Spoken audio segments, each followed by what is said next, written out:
Bonjour à tous, je vous remercie de votre participation à ce troisième webinaire Adoptae, mis en œuvre dans le cadre d'un projet Adoptae justement sur la démultiplication des couverts végétaux. Donc ce webinaire, en fait, le dernier d'un cycle de 3 webinaires. Vous avez peut-être vu qu'il y avait 2 webinaires précédents. Vous avez peut-être même participé à ces 2 webinaires précédents. Voilà, donc ces 3 webinaires étant organisés dans le cadre du projet Adoptae à destination des conseillers de Nouvelle-Aquitaine et d'Occitanie, mais aussi d'autres régions qui nous ont rejoints. Donc pour ma part, je suis justement copilote de ce projet avec Marie Boitelet de la Chambre régionale Occitanie. Voilà, et donc je vous propose de vous faire un petit point sur le contexte justement d'organisation de ce webinaire. Donc en fait, le projet Adoptae, c'est un projet sur 3 ans, donc un projet démultiplication qui a démarré début 2023 et qui donc dure jusqu'à 2025. Nous avons, hop, pardon, voilà. L'objectif du projet, en fait, c'est un acronyme à Adoptae pour accompagner la démultiplication de pratiques agroécologiques éprouvées. Et en fait, nous avons pris justement comme cas d'application les couverts végétaux sur 2 filières, donc grande culture, polyculture, élevage et viticulture. Voilà, donc l'objectif du projet, c'est vraiment de favoriser le déploiement des couverts, donc sur ces 2 filières, sur la Nouvelle-Aquitaine et l'Occitanie. Donc voilà pourquoi, en fait, dans les éléments de contexte, on sera surtout sur ces 2 filières-là et sur on va dire, les contextes pédoclimatiques de ces 2 régions. Alors dans le cadre du projet, ensuite, on a des actions plus en présentiel sur les zones de suivi du projet, donc que vous voyez affichées à l'écran. Donc les 3 zones vignes, Gironde, Gers et Pyrénées-Orientales et 4 zones grande culture, polyculture, élevage. Donc Vienne-Charente, Landes, Pyrénées-Atlantiques, Gers, Tarn-et-Garonne et Tarn-Aveyron. Voilà, donc à la suite, va y avoir des actions en fait qui vont être réalisées en présentiel et donc vous pourrez participer si vous êtes pas très loin de ces localisations. Une des originalités du projet Adoptae, c'est d'être un projet vraiment multi-acteurs puisqu'on a une trentaine de structures impliquées, issues de différents réseaux. Donc là, vous voyez un petit peu la diversité des acteurs. Et vraiment, l'objectif, c'est de co-construire avec l'ensemble de ces acteurs des plans d'action adaptés à chaque zone du projet et donc à chaque territoire et à chaque contexte de mise en œuvre des couverts, puisqu'on a des contextes très diversifiés, à la fois pédoclimatiques et réglementaires. Voilà, donc vous pouvez retrouver plus d'infos sur le projet si vous le souhaitez sur internet. Donc on est sur 2 plateformes, Agriconaissance et Rain. Donc vous avez les liens et puis si vous voulez suivre les actus du projet, on a une page du projet sur LinkedIn. Voilà, et puis bien vous avez eu le contact mail du projet. Alors maintenant, pour en revenir plus précisément à notre webinaire de ce matin, on a en fait un temps de présentation et un temps de questions-réponses. Donc là, le webinaire de ce matin, on a 2 parties. Donc on aura une première présentation par Monsieur Cordeau, suivie d'un temps de questions-réponses sur sa partie. Et ensuite, on vous propose de faire une petite pause de 5 minutes avant d'attaquer la présentation de Monsieur Michel et ensuite, voilà, de terminer par une séance de questions-réponses sur cette deuxième partie. Par contre, on vous propose de saisir les questions dès que vous le souhaitez au fur et à mesure de la présentation. Et nous, on les compile pour les traiter justement à cette séquence dédiée. Voilà, donc pour ceux qui ont déjà participé aux 2 webinaires, vous avez l'habitude maintenant, on va faire des sondages en direct pour un petit peu recueillir vos éléments de participation. Donc, comme on est nombreux, on ne peut pas ouvrir les micros. Et le webinaire est enregistré pour l'avoir après disponible en replay. Voilà, donc accessible via la plateforme Agriconaissance, comme les précédents. Et donc, on va pouvoir démarrer les sondages. Alors du coup, le premier, vous avez l'habitude, pour ceux qui l'ont déjà fait, c'est de savoir un peu de quelle région vous êtes. Donc normalement, vous voyez apparaître, alors selon votre configuration, soit vous avez une fenêtre qui s'ouvre à l'écran, sur laquelle vous pouvez répondre, soit vous pouvez aller directement dans le fil de conversation, vous avez la même fenêtre qui s'ouvre et vous pouvez répondre directement à l'intérieur de la fenêtre. Donc là, ça dépend comment vous êtes connecté.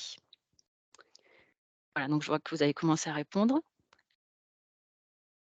Bon, ça se stabilise un petit peu. Donc, on est sur une, on va dire grosse moitié, Nouvelle-Aquitaine et un petit tiers Occitanie, ce qui correspond à peu près, on va dire, au ce qu'on avait comme proportion sur les réunions, précédentes.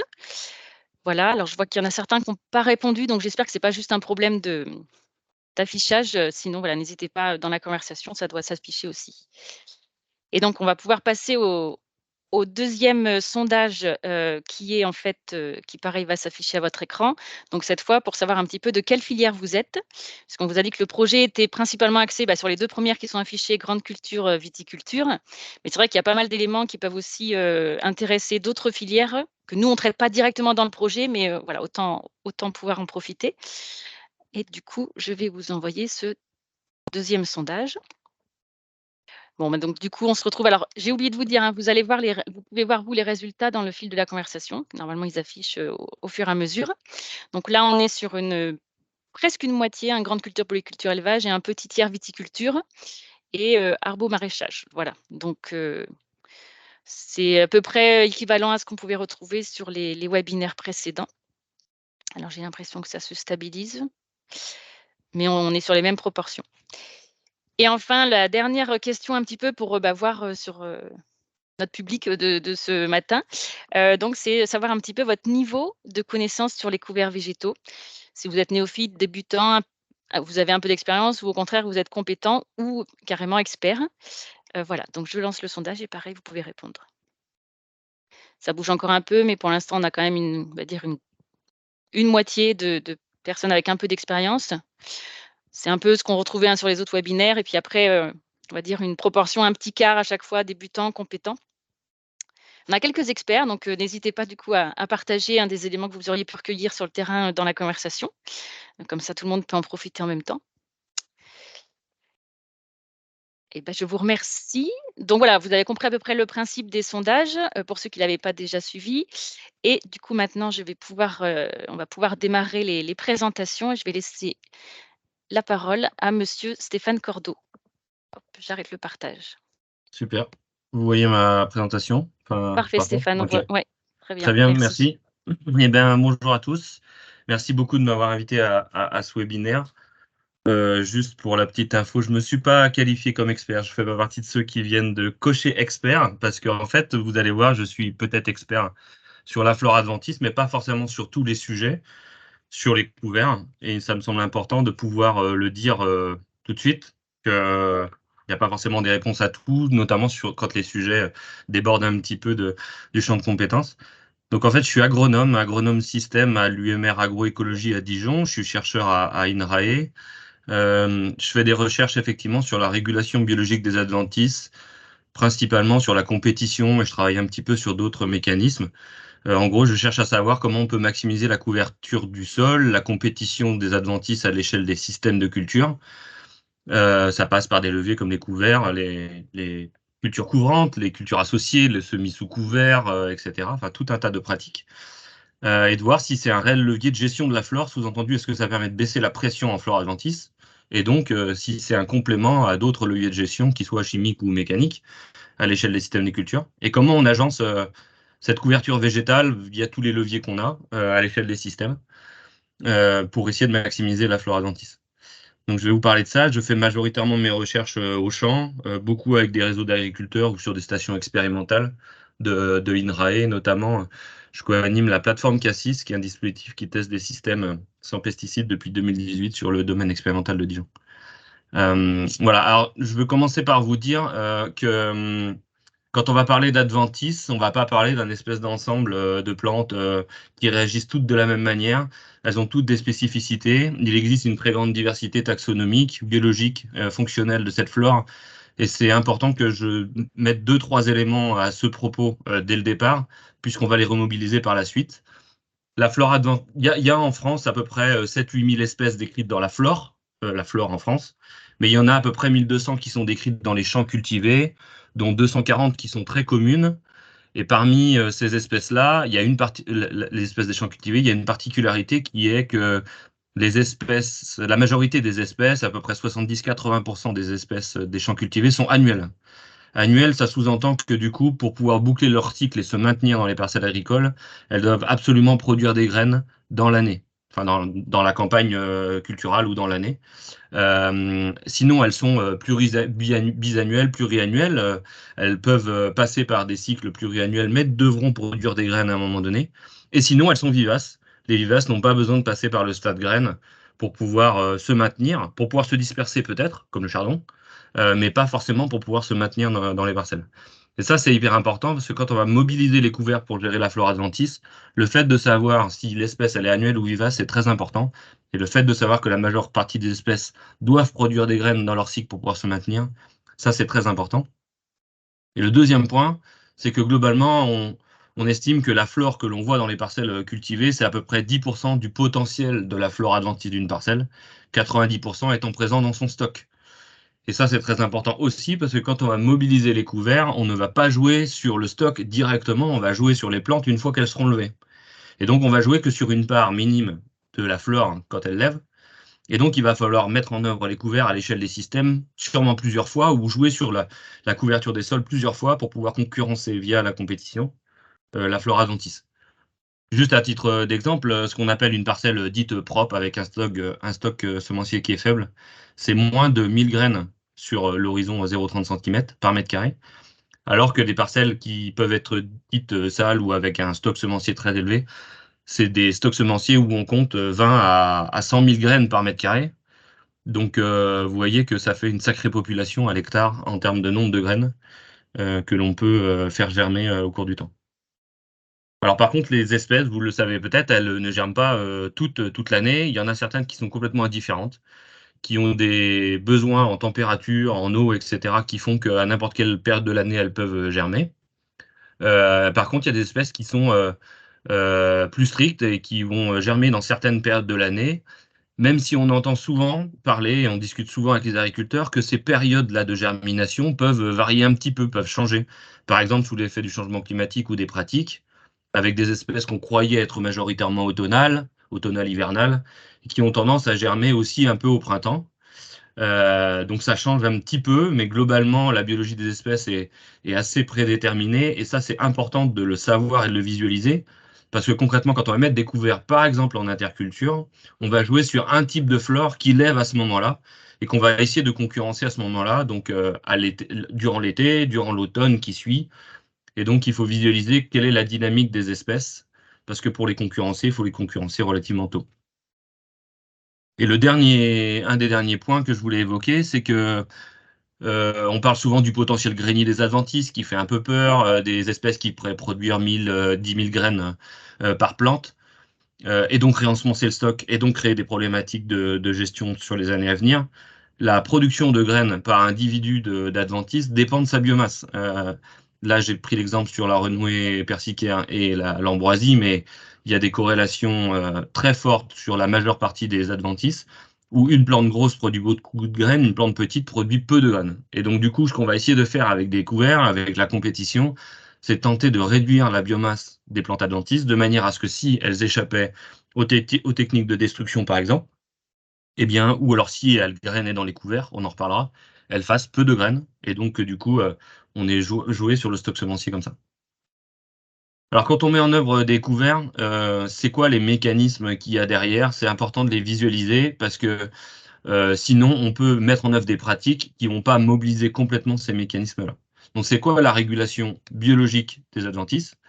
Cette régulation biologique, en gros, elle mobilise les mécanismes que j'ai rassemblés sur cette diapositive-là, où il y a une plante cultivée, un couvert, enfin une plante du couvert cultivé, ça peut être très bien être une culture, mais là on va parler beaucoup des couverts, et les adventices, et donc du coup on va jouer par compétition, c'est le mécanisme majeur étudié et connu et effectif au champ. La prédation, donc le fait qu'il y ait des organismes qui mangent des graines, et donc ça c'est un effet indirect puisque les couverts vont favoriser ces organismes-là qui vont prédater des graines.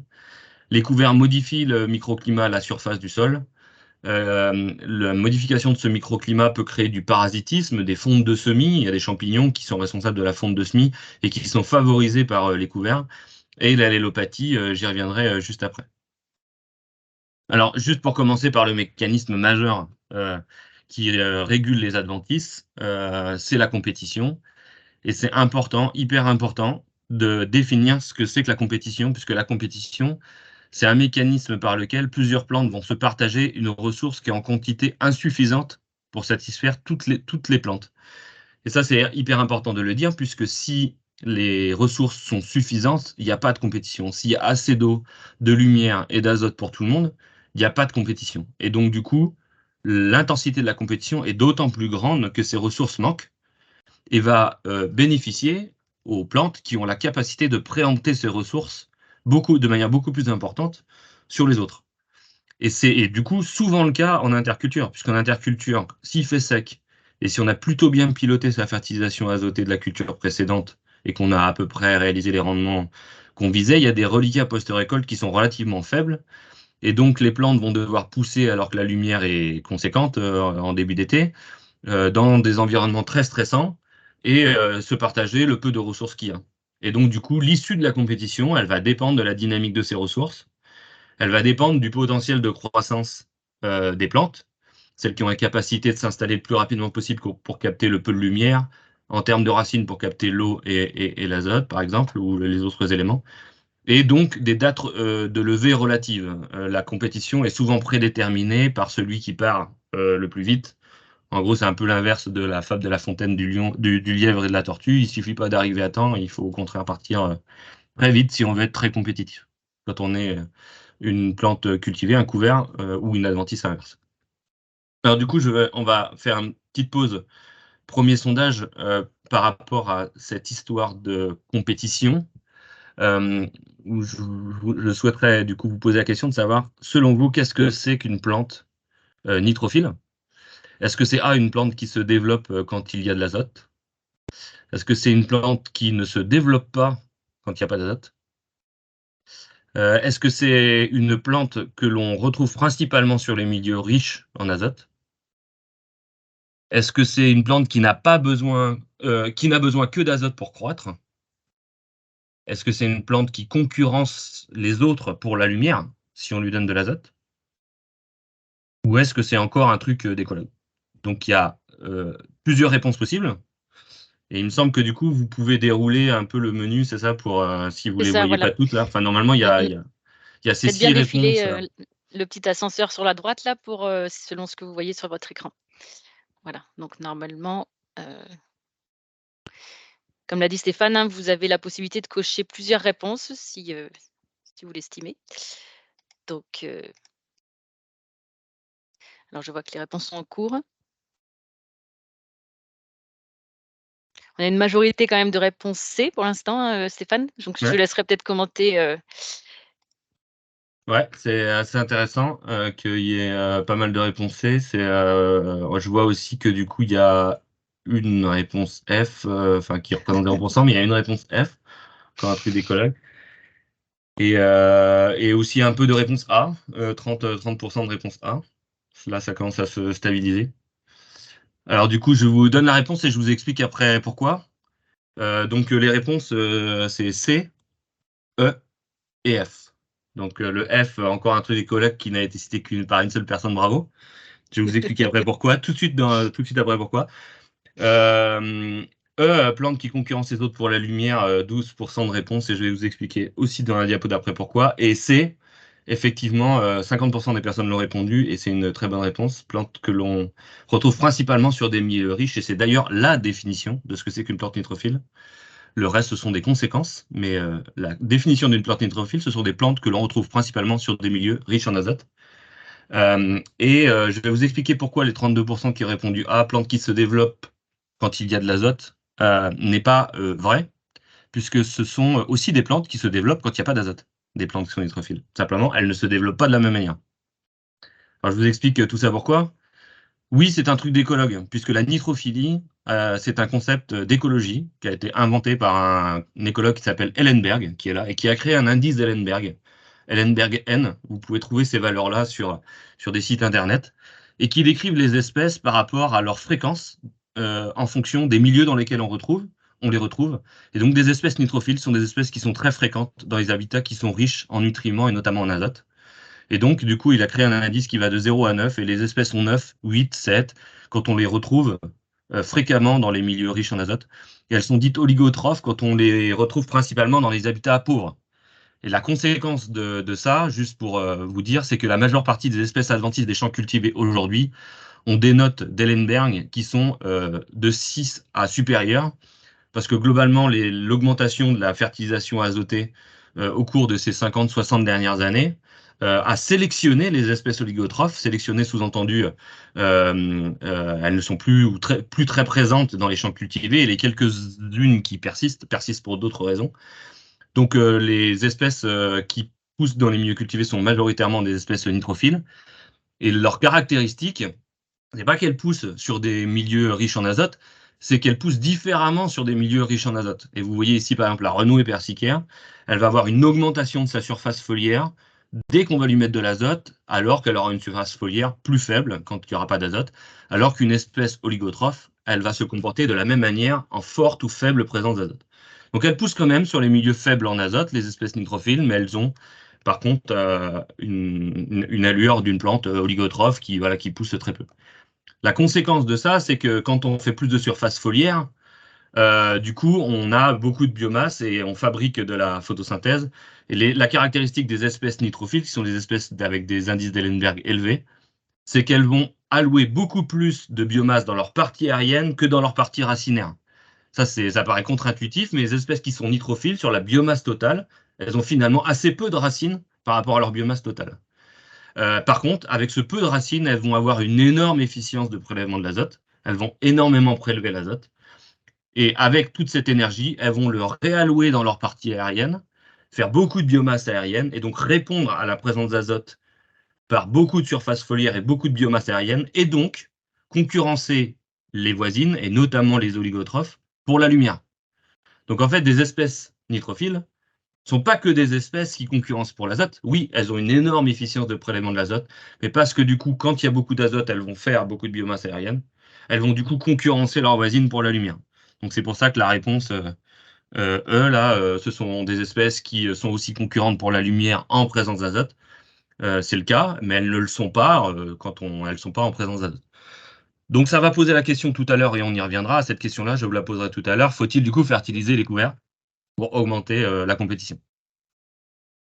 En tout cas, ce qui est hyper important avec cet indice-là, ce qui est super intéressant, c'est de considérer la nitrophilie relative entre les espèces.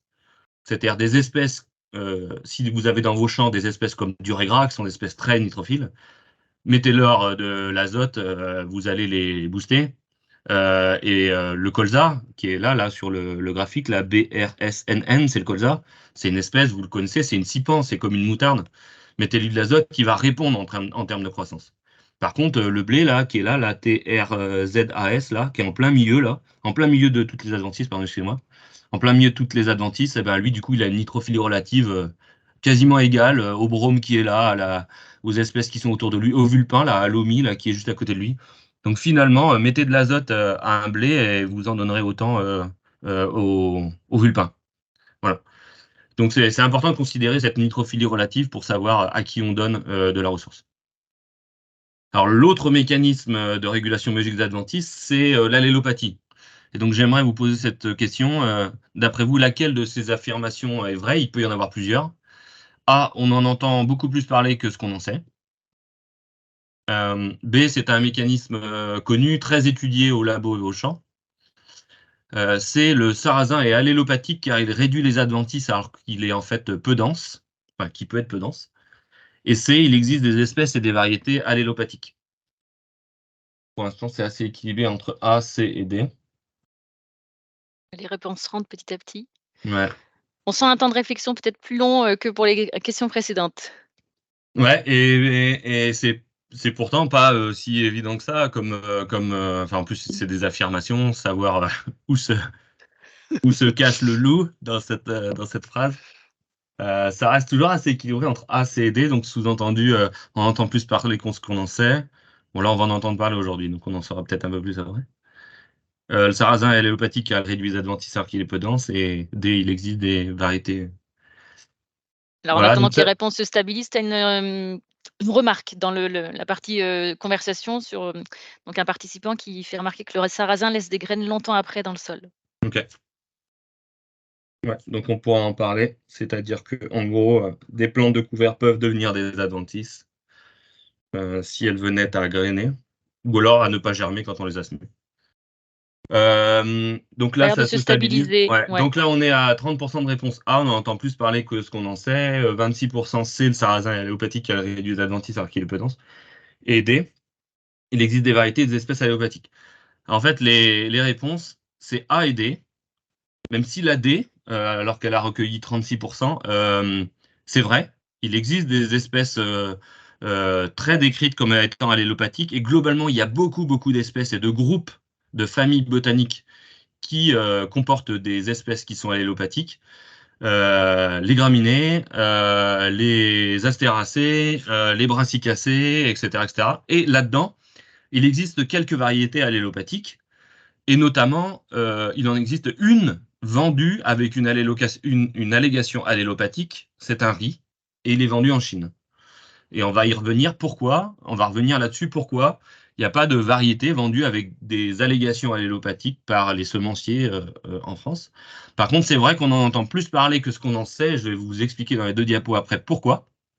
C'est pas la réponse B parce que dans les faits, vous allez voir, c'est un mécanisme qui est beaucoup plus connu au labo que au champ, et les preuves de démonstration de ce mécanisme au champ sont très rares, voire même encore pas complètement stabilisées en termes de méthodologie pour démontrer que l'allopathie existe au champ.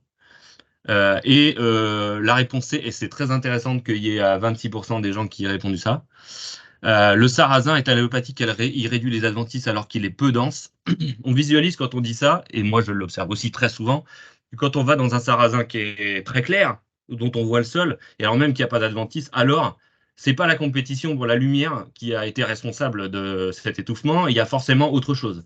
Alors ça peut être d'ailleurs, pourquoi c'est pas vrai cette affirmation, c'est que ça peut très bien être de la compétition pour l'azote ou pour l'eau, qui fait que du coup il y a peu d'adventices ou qu'elles sont plus petites, et alors même que le sarrasin est peu dense. Il peut très bien avoir un énorme système racinaire. Et en fait, vous allez voir pourquoi cette affirmation n'est pas vraie. C'est que pour pouvoir le démontrer, pour pouvoir démontrer qu'elle soit allélopathique, il faut qu'on arrive à enlever les effets confondants de l'allélopathie avec d'autres mécanismes, et notamment la compétition, et ce qu'on appelle la fin d'azote ou l'immobilisation de l'azote. Alors, dans cette diapo-là, j'explique ce que c'est que l'allélopathie. C'est un mécanisme par lequel. Alors, l'allélopathie plante-plante, hein, parce qu'il y a plein de formes d'allélopathie qui peuvent être d'ailleurs positives. Mais l'allélopathie plante-plante, c'est un mécanisme par lequel une plante interfère avec une autre via la production de composés chimiques dans l'environnement. Ces composés étant libérés soit par la plante vivante elle-même, exudation racinaire par exemple, ou même par les feuilles, ou soit par la plante qui se dégrade et qui, en se dégradant, libère des composés dans l'environnement. Ces composés, du coup, rentrent dans le sol, passent par la solution du sol, sont captés par une plante receveuse qui peut être la plante adventice, qui pourrait d'ailleurs être une plante cultivée, hein, si la plante qui libère des composés allélopathiques sont par exemple des plantes compagnes. Et du coup, cette plante receveuse va réduire sa croissance ou sa germination sous l'effet de ces composés allélopathiques. Il y a un problème dans cette définition, c'est que pour qu'il y ait allélopathie, les molécules passent par la solution du sol. Elles sont véhiculées et absorbées par les plantes à côté. Donc, pour pouvoir démontrer l'allélopathie, il faut pouvoir se prémunir de la compétition pour l'azote, puisque l'azote passe aussi par la solution du sol. Et donc, il faut que deux plantes, elles soient proches dans l'espace, parce que si elles sont loin dans l'espace, elles ne peuvent pas se faire d'allélopathie. Elles ne peuvent pas se transférer ces composés chimiques. Il faut qu'elles soient proches dans l'espace. Proches dans l'espace, il ne faut pas qu'elles se fassent de compétition racinaire, donc il faut qu'elles soient séparées dans l'espace, en plus, pour pouvoir le démontrer. Il faut que les composés allélopathiques passent dans la solution du sol, mais il faut qu'il y ait suffisamment d'azote pour tout le monde et suffisamment d'eau pour tout le monde. Sinon, ça se trouve, la réduction de la croissance des adventices, c'est dû au fait que le sarrasin, par exemple, il pompe de l'eau et de l'azote. Voilà. Et le dernier mécanisme, c'est que quand les résidus sont restitués au sol, les micro-organismes vont immobiliser de l'azote pour dégrader cette matière organique. En immobilisant de l'azote, ils privent des ressources qui peuvent faire cette fin d'azote, qui baisse la croissance des plantes adventices. Et donc, du coup, pour pouvoir démontrer l'effet de l'allélopathie par les résidus, il faut pouvoir aussi se prémunir de la compétition, de cette immobilisation de l'azote, et donc fournir suffisamment d'azote. Et donc, tout ça au champ, et même les spécialistes en Europe, comme Judith Wurst à Agroscope, par exemple, parlent d'allélopathie avec des guillemets, puisque les mécanismes au champ sont très difficiles à démontrer. On a Alors, fait une revue. Ouais. Stéphane, excuse-moi, je t'interromps. Il y avait une question que peut-être à répondre tout de suite par Mm. rapport à la diapo que tu viens de passer. C'était de savoir si c'était ciblé, une plante allélopathique contre les plantes cibles. Ouais, alors en fait, euh, pas sur les plantes cibles. En fait, globalement, les composés allélopathiques qui sont sécrétés peuvent être très généralistes. Par contre, ils sont espèces dépendants. Toutes les espèces ne sécrètent pas toutes les molécules. Donc là, il y a beaucoup de travaux de biochimie en ce moment qui sont axés là-dessus. Quels sont les composés qui sont sécrétés dans l'environnement? Et par contre, ils sont assez généralistes sur les adventices. Par contre, ils sont sélectifs au sens où ils ne jouent que sur les espèces qui sont en capacité de réceptionner ces composés allélopathiques au moment où ils sont sécrétés. Donc, sous-entendu, rappelez-vous tout à l'heure des périodes de levée. Il faut que les adventices soient levés pour pouvoir absorber ces composés allélopathiques. C'est en ça qu'ils peuvent être un peu sélectifs. Et est-ce que la luzerne a un effet allélopathique contre les vivaces? Non, pas un effet allélopathique. Elle a un effet fort sur les vivaces, mais pour deux raisons. Un, parce que le chardon est une espèce qui aime bien l'azote et la luzerne n'en a pas besoin. Et donc, du coup, dans un environnement qui peut appauvrir un peu en azote, ça prive le chardon de cet élément-là en termes de croissance. Et par la fauche, ça permet de réduire son appareil aérien et de lui faire mobiliser ses ressources pour la croissance post-fauche. Et par contre, c'est une espèce, la luzerne, qui est très concurrentielle pour l'eau et la lumière. Et donc, du coup, par concurrence pour l'eau et la lumière et par euh, fauche, du coup, c'est comme ça que l'allélopathie, enfin, que la luzerne joue sur l'allélopathie, sur le chardon brun. Donc, je disais, on a fait une revue de la littérature complète sur est-ce qu'il existe des preuves au champ de l'allélopathie sur les adventices, qu'on a vulgarisé d'ailleurs dans un article de Phytoma que je vous mets là, laquelle preuve au champ des effets de l'allélopathie. Je vous le synthétise rapidement. En gros, on a trouvé 2500 articles qui avaient le mot-clé allélopathie adventice, dont 530, 523 précisément, qui ont constitué notre corpus d'études, vraiment où on a un peu sélectionné là-dedans, parce qu'il y en a beaucoup qui parlent d'allélopathie dans le papier, mais dont c'est pas vraiment le focus. Et l'énorme goulot d'étranglement dans ces 530 papiers, c'est est-ce que les études sont faites au champ? Donc vous voyez pourquoi la réponse, est-ce qu'on en sait quelque chose au labo au champ, elle n'est pas complètement vraie. On passe de 530 à 70 papiers qui sont des papiers qu'on trouve avec des études au champ. Et on est tombé, après tout un tas de sélections, ils sont présentés dans le papier, à une étude très approfondie de 25 articles où les auteurs ont présenté des résultats sur l'allélopathie et aussi sur la compétition pour pouvoir un peu dissocier l'un et l'autre. Et quand on regarde les conclusions des auteurs qui sont présentés en dessous, beaucoup d'ailleurs eux-mêmes disent je sais pas trop, c'est de l'allélopathie et de la compétition, il n'y a pas vraiment de preuve d'allélopathie, etc. Et donc il y en avait un certain nombre, là 18, là ceux qui étaient en vert, où ils disaient qu'il y avait des effets d'allélopathie. Et quand on analyse les données qui sont dans les papiers, pour savoir si vraiment ils ont réussi à décorréler la présence de compétition et l'allélopathie, et surtout la discussion des papiers où les gens prennent un peu de recul sur leurs données, on voit que finalement il y a 7 articles qui sont à la limite un peu convaincants de la présence d'allélopathie au champ et du fait qu'elle soit effective. Donc on sait qu'elle existe, qu'elle peut être à l'œuvre au champ. On ne sait pas par contre quelle est l'importance de ce mécanisme-là par rapport à d'autres, et notamment par rapport à la compétition. Et donc il existe assez peu d'allégations couverts allélopathiques et beaucoup de semenciers sur les couverts. Je faisais partie de la commission du CTPS sur les couverts, d'évaluation des couverts. Peu de semenciers déposent, enfin même aucun semencier en France dépose de couvert avec cette allégation-là. Par contre, le dernier mécanisme qui est aussi très mobilisé pour lutter contre les adventices, eh bien, c'est la modification du microclimat à la surface du sol. Ça peut être l'effet barrière. Quand on restitue des couverts à la surface du sol, ça a tendance à modifier la quantité de lumière qui arrive au sol. Ça modifie un peu les températures, l'humidité, et ça peut créer aussi un mulch, quoi, un effet barrière. Et donc, du coup, on a démontré par des essais en conditions contrôlées que cette modification de la qualité de la lumière, pas complètement de la qualité, enfin, tout du moins, un couvert n'éteint pas la lumière, comme on entend souvent. Il n'éteint pas la lumière qui arrive au sol, par contre, il modifie un peu sa qualité. Ça baisse les germinations des adventices de l'ordre de 15%, toutes espèces confondues, sachant que ça ne marche pas sur toutes les espèces adventices, puisqu'il y a globalement 50% des espèces qui sont photosensibles, c'est-à-dire qu'on a besoin de lumière pour germer. Il y a 50% des espèces, elles n'ont pas besoin de lumière pour germer. Et donc, le fait qu'on modifie la qualité de la lumière, ça leur fait globalement pas grand-chose. Alors, j'en arrive sur une partie où on va quantifier les effets de ces couverts-là. En gros, sur les vivaces, juste retenez qu'il n'y a quasiment pas de preuves ou très peu de preuves dans la littérature scientifique qu'on peut utiliser les couverts annuels ou pérennes pour gérer les vivaces, tout du moins par le mécanisme de compétition. Les quelques fois où les couverts pérennes peuvent aider à gérer la flore adventice, c'est plus par, comme on l'a dit tout à l'heure pour la luzerne, l'adéquation entre la présence du couvert et la gestion, le broyage, etc., qui va réduire la pression des vivaces et par compétition post-fauche, croissance post-fauche, concurrencer la plante. En gros, il y a quelques études sur des légumineuses qui vont concurrencer du plantain, du pissenlit et un peu de raisin qui baissent leur biomasse, par contre très peu d'effet sur les densités. Et sur le chardon, il y a eu une synthèse qui a été faite qui démontre en gros que ils ont trouvé dans la littérature que 3 études avec des couverts annuels qui pouvaient faire des effets sur le chardon, mais que en gros on a assez peu de recul quand on combine la présence d'espèces vivaces, le mode d'insertion du couvert et le type de destruction. Et c'est pourtant ça qui nous intéresse quand on combine les pratiques, quand on va conseiller des pratiques. On est face à des vivaces, comment j'insère les couverts, comment je les détruis, qu'est-ce que je mets derrière. Et ça, sur cette vision système, il y a assez peu de retours sur les effets des couverts, hein, pas sur d'autres leviers. Mais...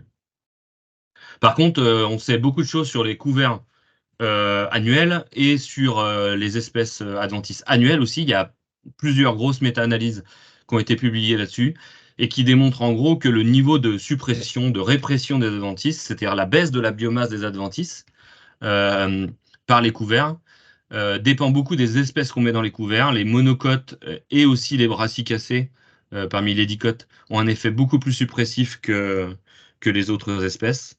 Le nombre d'espèces dans le mélange, je vais y revenir après. La densité de semis, je vous montrerai un exemple. Plus on sème dense, ça a un effet suppresseur. Et la date de destruction aussi, mais plutôt le délai entre la destruction et la plantation de la culture suivante. Alors qu'on ne peut pas toujours complètement maîtriser, ça dépend vraiment du couple précédent-suivant. Mais sachez que quand un couvert il est relativement long, il est beaucoup plus répressif de la flore adventice le temps que ce couvert s'installe et qui concurrence pour les ressources.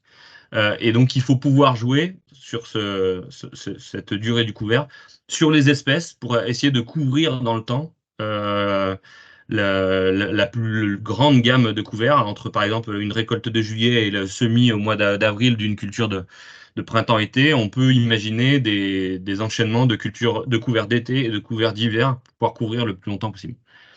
Et globalement, la majeure partie des études s'accordent sur cette fameuse relation négative de compétition, quoi, qui est que la biomasse adventice a tendance à baisser quand la biomasse du couvert elle augmente.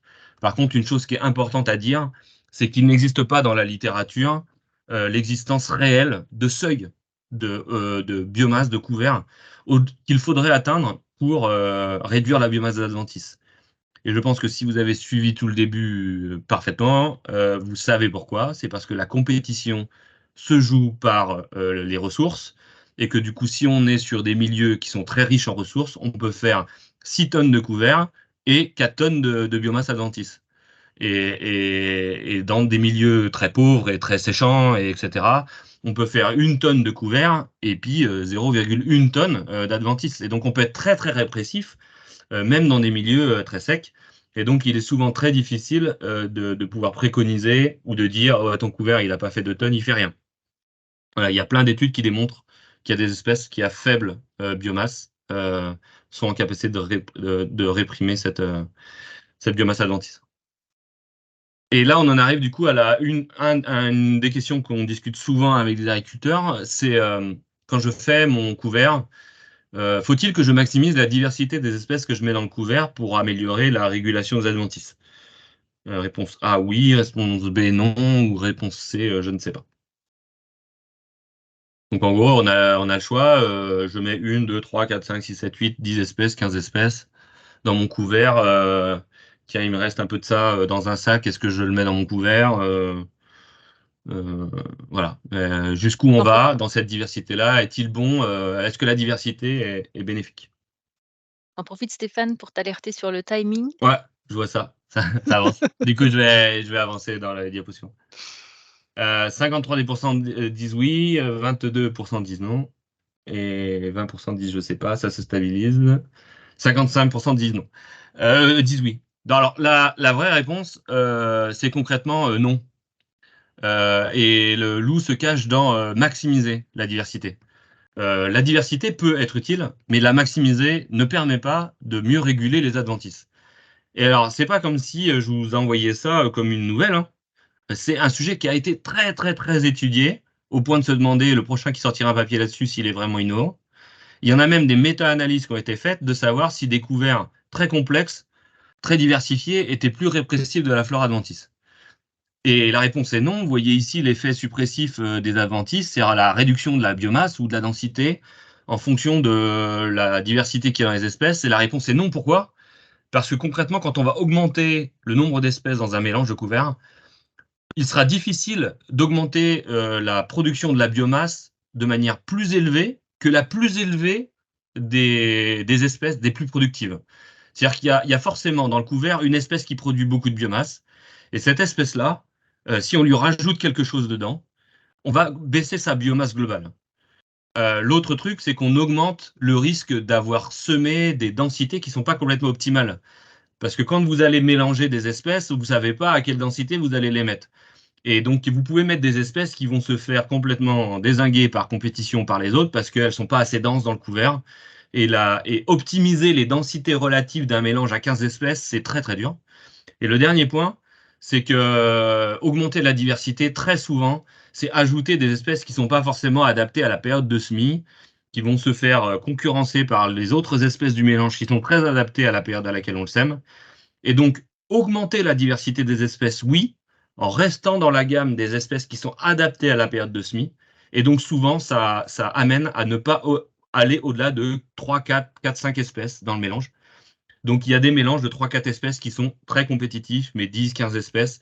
Il y a forcément des espèces dans le mélange qui n'ont pas la bonne densité ou qui ne sont pas concurrentielles et qui ne poussent pas bien à cette période-là du semis ou pas bien dans ce sol-là. Le seul intérêt de la diversité, c'est la gestion du risque, la gestion de l'aléa et la stabilité de la performance. Vous trouverez sur un article de vulgarisation des études où on a écrit et démontré qu'on baissait la variation interannuelle et entre les parcelles de cet effet suppressif. Enfin, on réduisait la variation. Et donc, c'est un peu une assurance tout risque. Sur des grandes parcelles, si vous voulez qu'un seul couvert et que vous avez 10 parcelles, bah, mettez un mélange très complexe, au moins vous aurez un petit peu de couverture partout. Voilà, mais en tout cas, sachez que en faisant ça, vous ne faites pas le meilleur choix adapté à la situation locale. Et le dernier sondage que je voulais lancer, c'est faut-il fertiliser du coup un couvert pour augmenter sa biomasse et est-ce que ça permet de réguler les adventices? On a parlé tout à l'heure un petit peu de la nitrophilie et de la fertilisation. Là, on a 60 réponses, on est à 60% de non. Voilà, ça se stabilise. Alors en fait, le loup se cache dans la deuxième partie de la phrase. Oui, fertiliser les couverts, globalement, augmente les biomasses, sauf si ce sont des couverts pures légumineuses ou majoritairement composés de légumineuses, puisque ces espèces-là, du coup, ce qu'elles vont faire, c'est qu'elles ne vont pas fixer, mais elles vont prendre l'azote. Ça augmente globalement la biomasse des adventices. C'est un sujet qu'on a très étudié au cours des dernières années et je vous transmettrai le lien de la soutenance de ma doctorante là, qui va soutenir très prochainement sur ce sujet-là. Et en gros, on a démontré que oui, mettre 30 kilos au semis découvert, ça peut augmenter la biomasse découvert et donc servir un certain nombre de services écosystémiques. Par contre, c'est jamais au profit des adventices. Les adventices vont augmenter en biomasse elles aussi. En tout cas, elles ne vont pas régresser. Dans la majeure partie des essais, on a testé ça de nombreuses années sur une très grande diversité de couverts. Et donc oui, on peut augmenter la biomasse des couverts en fertilisant. Par contre, on ne réduit pas la biomasse adventice. Et donc du coup, si elles grainent, elles produiront tout autant de graines que les autres. Par contre, un des leviers qu'on peut utiliser, c'est augmenter la densité de son couvert. Surtout si on est amené, par exemple, à récolter un peu tard et que la date de semis se décale. On a pu démontrer là, ici sur la veste velue, qu'augmenter la densité de semis jusqu'à un certain plateau, puisqu'à un moment donné, on occupe toute la niche écologique, on peut augmenter le potentiel de biomasse. Et ce qui a été super intéressant dans ces travaux-là, alors qui demandent à être adaptés à des situations françaises et locales, hein, mais c'est de faire des essais pour essayer de construire des abacs. Des abacs qui disent, bah, si je décale ma date de semis, de combien il faut que j'augmente ma densité de semis pour rester à peu près dans le même potentiel. Et puis, bah, si c'est pas possible de rester dans le même potentiel, bah, faut changer d'espèce. Ou alors, il faut abandonner l'idée de semer un couvert parce que c'est trop tard. Voilà. Donc, il y a des côtés très appliqués à ces études-là. Et Du je coup, finirai sur... la Ouais. bonne réponse, alors, c'était? Alors, la bonne réponse, là, c'était non. Fertiliser un couvert augmente sa biomasse, mais ne permet pas de réguler plus ses adventices. Voilà, donc ça, c'était la bonne réponse. Donc, comme 60% des personnes l'ont cité. Et puis, je finis sur, c'est bien beau de concurrencer des adventices dans le couvert. Et ce qui nous intéresse, c'est d'en avoir moins dans les cultures suivantes. Et donc, du coup, qu'est-ce qu'on en sait sur l'effet découvert dans les cultures suivantes? Bah, finalement, on en sait un peu de choses, puisqu'il y a eu des études. Mais par contre, les effets sont très, très faibles dans les cultures suivantes.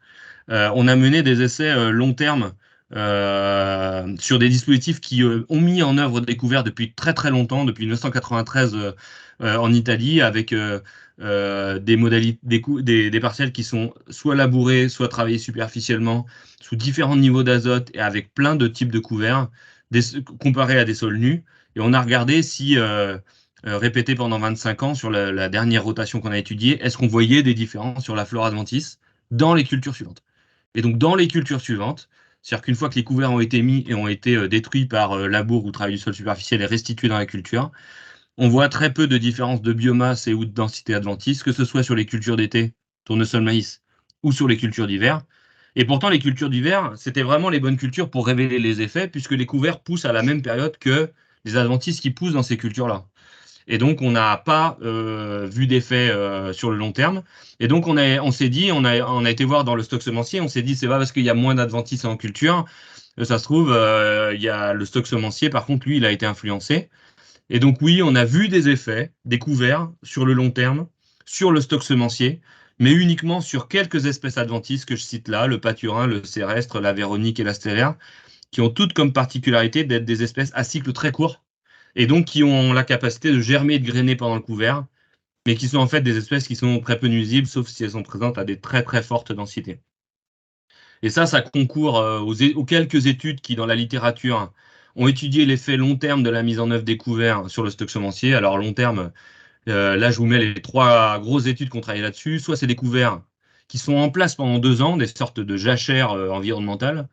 Soit c'est des couverts dont on voit les effets que 5 ans après. Et ou alors, quelques études qui ont vraiment étudié le vrai effet long terme des couverts. Sur 2 sites, ils démontrent une diminution des couverts. Sur 2 sites, ils démontrent aucun effet. Et sur un site, ils démontrent une légère augmentation du couvert. Donc, vous voyez que les effets long terme des couverts dans les cultures suivantes, ils sont très difficiles à démontrer.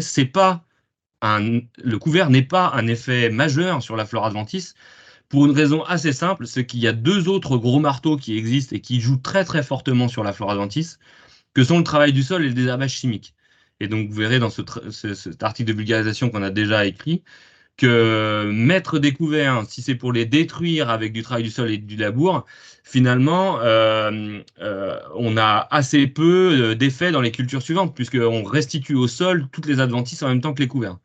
Puis le désherbage chimique dans la culture suivante va venir rabattre et regratter encore cette flore adventice. Et donc, du coup, il devient très difficile de pouvoir révéler les effets des couverts. Et donc, du coup, c'est pas du tout une méthode de substitution au désherbage en culture, les couverts. Et c'est au contraire un levier qu'il faut mobiliser pour concurrencer des espèces à certains moments et les détruire et les concurrencer à d'autres moments et donc les mettre dans une approche beaucoup plus systémique à l'échelle de la succession culturelle. Voilà, je vous remercie de votre attention. Je fais un peu de pub sur un bouquin qui va sortir sur l'agriculture de conservation des sols, que j'ai coédité avec des collègues et qui sortira à la fin de l'année, où on parle beaucoup de couverts et de flore adventice. Eh ben, merci beaucoup Stéphane, pour ton intervention et ta présentation, bien illustrée, sur, bah, justement la complexité du sujet. Alors du coup, je te propose, d'enchaîner sur les questions, qui Ouais, te sont posées. Donc il y en a certaines auxquelles on a déjà répondu en direct et donc je vais redémarrer sur la partie, donc sur la suite de l'allélopathie. Là, on avait une autre question remarque, sur, savoir s'il ne pouvait pas y avoir d'effet inhibiteur sans absorption. Par exemple, la molécule est reconnue via les récepteurs membranaires, la cuticule des graines et ou les jeunes racines, qui seraient des inhibiteurs de germination-croissance. Molécules reconnues et interprétées par les métabolismes pour inhiber leur développement, mais sans absorption. Je ne sais pas si tu m'as tout suivi, ouais, sinon. ouais, si, j'ai tout suivi. Et ma réponse va être, franchement, je sais pas. Moi, je sais pas. Et peut-être qu'il y a des infos des infos là-dessus. Ce ne sera pas complètement étonnant. Par contre, c'est sûrement pas le cas pour toutes les adventices. Il y a quand même des adventices qui ont vraiment des cuticules qui sont, enfin des enveloppes de semences qui sont très très épaisses. Dans les étés un peu secs où la molécule circule pas trop dans la solution du sol pour qu'elle puisse pénétrer à l'intérieur de la semence et avoir un effet antigerminatif, je sais pas, mais ça peut exister. Enfin, concrètement, je pense que si ça existe, c'est vraiment au stade d'étude. Mais moi, à titre perso, je connais pas trop ce mécanisme. Non. OK, alors après, tu as une question très rapide. En fait, c'est de savoir, tu as parlé d'une publication sur Phytoma dans le cadre de ton intervention sur la modification du microclimat à la surface du sol. Mm. Est-ce que tu pourras, donner le lien ou au moins donner la date de publication? Ouais. Ouais, je donnerai le lien, je l'ai pas là.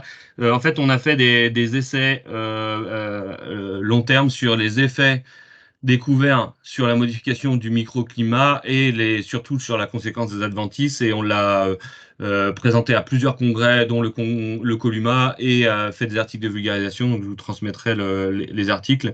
Et qui, en gros, démontrent que on arrive à baisser la germination des adventices et leur biomasse précoce, et même dans des conditions séchantes. C'est-à-dire qu'un couvert, qui du coup concurrence des adventices dont les graines sont posées en surface si on n'a pas travaillé le sol, plus créer du stress hydrique par l'environnement qu'il génère en pompant de l'eau, en se développant, puis en modifiant la qualité de la lumière, peut cet effet combiné baisser de 50% les germinations des adventices. Par contre, pas de toutes les adventices, et notamment celles qui ne sont pas photosensibles. D'accord, merci Stéphane. Alors après, il y avait une remarque, on a remarqué que si on ressème une luzerne après avoir travaillé le sol et dont le précédent est aussi une luzerne, la luzerne se développe peu ou pas. Est-ce que Ouais. tu vois un effet allélopathique là-dedans? Alors, c'est décrit comme un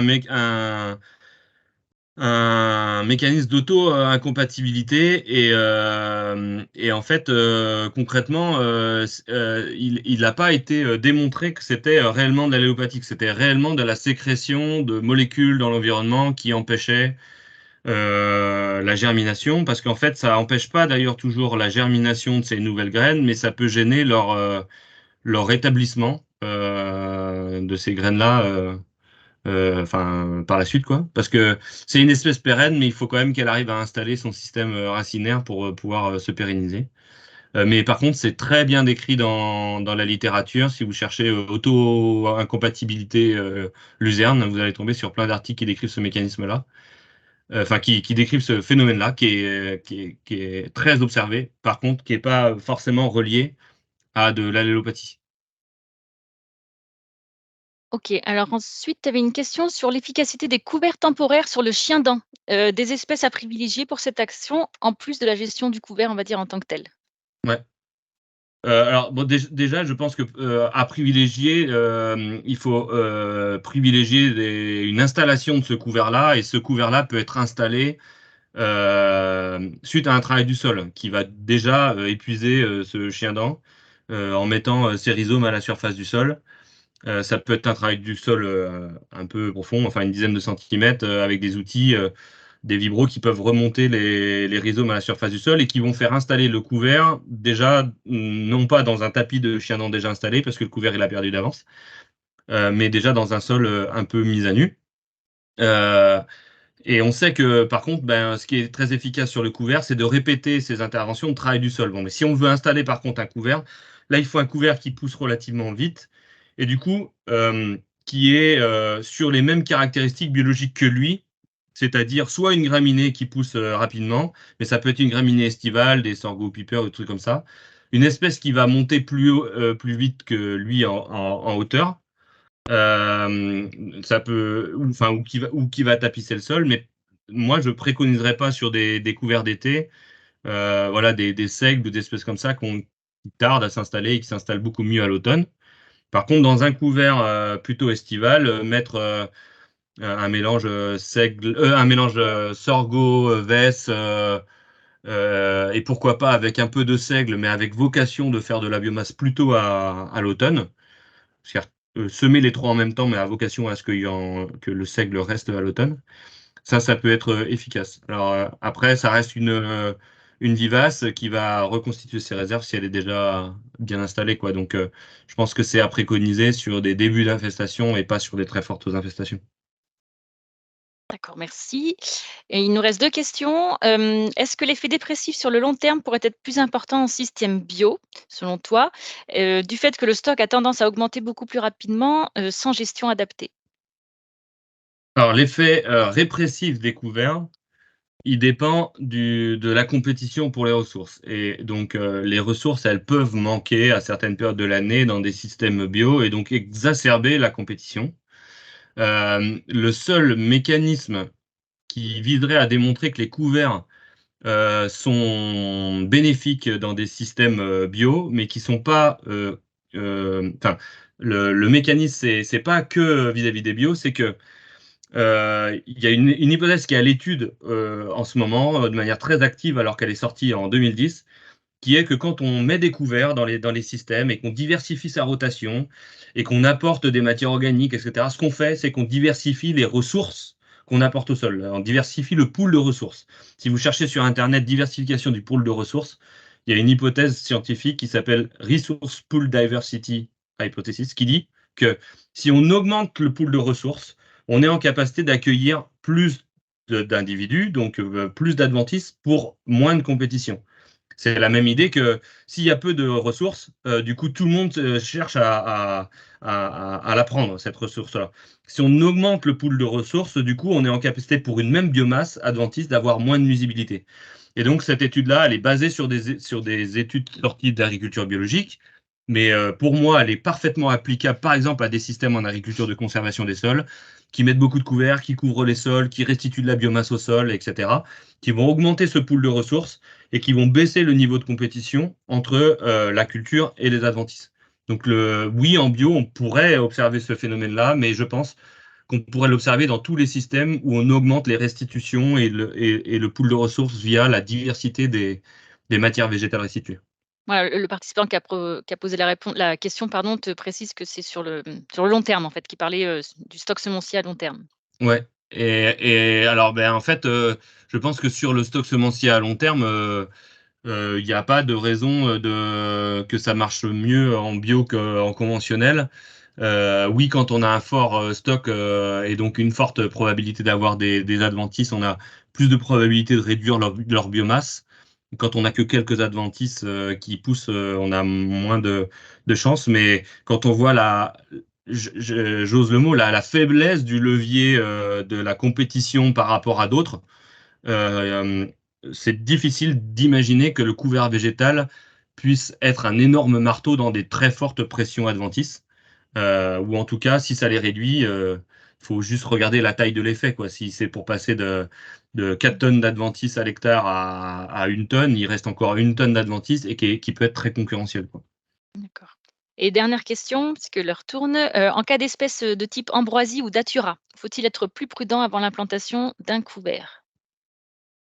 Euh, Oui, et ben, surtout sur les couverts d'été, c'est des espèces qui peuvent très bien pousser dans des couverts, surtout dans des fortes infestations d'ambroisie. Après, sur des choses, enfin sur des espèces comme ça, enfin le datura, il faut le prendre assez tôt quand ça intervient. En tout cas, ce qui est sûr et certain sur ces deux espèces-là, c'est qu'il faut faire aussi attention aux espèces de couverts que l'on met. Euh, je suis pas là pour dire qu'il faut aller acheter tout le temps des semences certifiées, mais nous, on a eu l'expérience plein de fois de semer des espèces exotiques, parfois même envahissantes, avec des semences qui pouvaient venir des pays de l'Est ou des échanges de semences entre les agriculteurs ou des choses comme ça. Et donc, moi, je pense qu'il faut faire très attention au datura dès qu'il arrive dans la parcelle et que c'est pas les couverts qui vont régler cette problématique-là. Ou enfin, peut-être des couverts permanents, mais pas trop des couverts annuels. Et l'ambroisie, elle, par contre, elle peut produire beaucoup de graines. Et donc, en gros, c'est la rotation qui va la régler. Et surtout pas la présence de culture d'été, quoi. Et de couverts d'été, quoi. Merci Stéphane. Je pense qu'on a traité toutes les questions, de la conversation. Voilà, j'en vois pas d'autres. En tout cas, j'en profite pour remercier Stéphane, hein, pour, ton intervention et les réponses aux questions. Donc effectivement, il y aura le lien vers, l'article de Phytoma, qui pourra être envoyé et et puis donc à terme, hein, on prévoit effectivement toutes les questions que vous avez pu poser, d'en faire un document, qui sera compilé avec les réponses apportées, voilà, qui sera peut-être, mis dans un deuxième temps après les replays, pour, finaliser ça. Écoutez, du coup, on va poursuivre dans ce cas-là. Et ben, merci Stéphane et puis, bah, je laisse la parole à Vincent Michel qui va se présenter et prendre la suite sur la deuxième partie de ce webinaire, donc sur la biofumigation. Merci. Ah oui. Bonjour tout le monde. Je partage l'écran. Est-ce que vous voyez la présentation? C'est bien visible, hein? Oui, juste... c'est bon, très bien, bon. Parfait. Moi, je ne me vois pas parce que... Ah si, maintenant c'est bon. Bon. Ah, bah, la caméra voilà. fonctionne toujours. C'est ce matin, ça va, il n'était pas réveillé l'ordinateur. Non, il n'était pas réveillé. Alors, je vais encore mettre ça. Bonjour tout le monde, je suis Vincent Michel, je travaille à l'agroscope en Suisse. Comme vous voyez, je me présente à la prochaine slide. Je travaille dans le sud de la Suisse, en Valais. Peut-être certains vous connaissent, c'est ici. Pas trop loin de la France et de l'Italie, dans la vallée du Rhône. La petite trace rouge, vous voyez là, dans le ciel, c'est la patrouille de France, un avion de la patrouille de France. Il y a quelques années, il y avait un air show chez nous. Donc, notre connexion avec la France est assez forte. Par contre, moi-même, je suis de la partie alémanique de la Suisse, de Bâle, donc parfois j'ai un petit accent, vous allez remarquer, mais vous m'allez pardonner. Je suis phytopathologiste, formation, j'ai fait un apprentissage d'agriculteur et après des études d'agronomie en Suisse. Et je me suis spécialisé dans la phytopathologie, surtout les maladies du sol. Je travaille sur des cultures, des petits fruits, des cultures sous serre, légumes et autres. Donc, je ne suis pas vraiment dans la niche où vous êtes vous, les grandes cultures, et aussi le bétail, mais comme je fais l'apprentissage dans les grandes cultures, je connais un peu ce sujet. Alors, j'ai essayé de cibler ma présentation dans ce sens-là et pas trop sur la culture spéciale. Ma spécialité, c'est les maladies du sol, dont je vous montre certaines, la Theriopsis pasicola, Colitrichum cocodes, qui est un problème sur pommes de terre, des Phytophthora, et c'est un peu ma spécialité, c'est la vertiliose. Donc l'image que vous avez vue avant les fraises, qui était plus ou moins disparue, c'était la vertiliose. Quand je présente quelques résultats de ma recherche, c'est principalement sur la vertiliose. Donc, la biofumigation, qu'est-ce que c'est? Ça, le premier sondage, je vous prie de répondre. Moi, je ne veux pas les voir, les réponses. Je suis le mode de présentateur. Mais est-ce que c'est une production de fumigants par des plantes? C'est une méthode qui permet de réduire les ravageurs, les adventices et les pathogènes du sol. Est-ce que c'est un biostimulant qui fait de la fumée en se décomposant? Et voilà une méthode laquelle j'espère vraiment que vous savez plus à la fin de ce webinaire. Donc, alors, du coup, tu vois pas la conversation, du coup, c'est ça, pendant que tu présentes? Je peux... Parce que dans ce cas-là, tu peux voir les résultats, sinon je te les donne aussi en direct. Donc, pour l'instant, on a d'une courte tête, hein, une méthode qui permet de réduire les ravageurs, les adventices et des pathogènes du sol, voilà, à 42%. Et juste derrière, on a une méthode justement sur laquelle j'espère y voir plus clair. Donc, c'est très bien ça. C'est le but de l'opération. C'est ça. C'est ça. Donc, je crois qu'on est bon, on est arrivé au bout. Voilà, tu peux dire effectivement s'il y avait une ou des bonnes réponses. Je vous présente la définition ici sur le slide suivant. C'est une traduction d'une définition donnée par John Kierkegaard, qui n'est pas un philosophe, mais un chercheur australien. La biofumigation est un terme inventé à l'origine pour décrire la suppression des ravageurs et des maladies des plantes par des produits d'hydrolyse biocides, toxiques contre tout ce qui est du vivant, biocides, notamment les isothiocyanates libérés par des plantes contenant des glucosinolates dans le sol. C'était défini en 1900, comme nous on dit, 93, il y a 30 ans. Je veux dire, la biofumication, ce n'est pas une nouvelle méthode, parce que forcément, quand il a défini ça, il a déjà fait des travaux là-dessus. Ça fait plus que 30 ans. Moi, j'ai participé en 2011 à cette journée thématique Big Leg à Paris, dont le thème était la biofumication. Alors, je n'ai aucune connaissance à quel point c'est connu en France ou pas, parce que lors des symposiums, des International Biofumication Symposium, il y en a eu déjà 7 pour l'instant, il y a eu très rarement des Français. Ça m'a toujours un peu surpris, mais c'est comme ça. Alors, ça a commencé en 2004 en Italie, suivi en 2006 aux États-Unis, 2008 en Australie. Vous voyez, c'est un peu les pays qui étaient, au début en tout cas, derrière la biofumication, qui développaient ça. Après 2011 au Canada, après en Angleterre, en Afrique du Sud. C'était prévu en 2020 chez moi, en Suisse, dans les Alpes valaisannes. Malheureusement, Covid est arrivé. Alors, ça a eu lieu en 2021, sous forme de, comme maintenant, webinaire.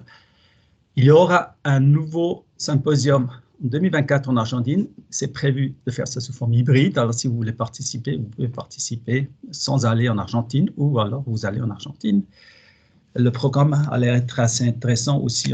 Les visites de la production, surtout maraîchère, en Argentine, aura lieu le 21 au 25 octobre 2024.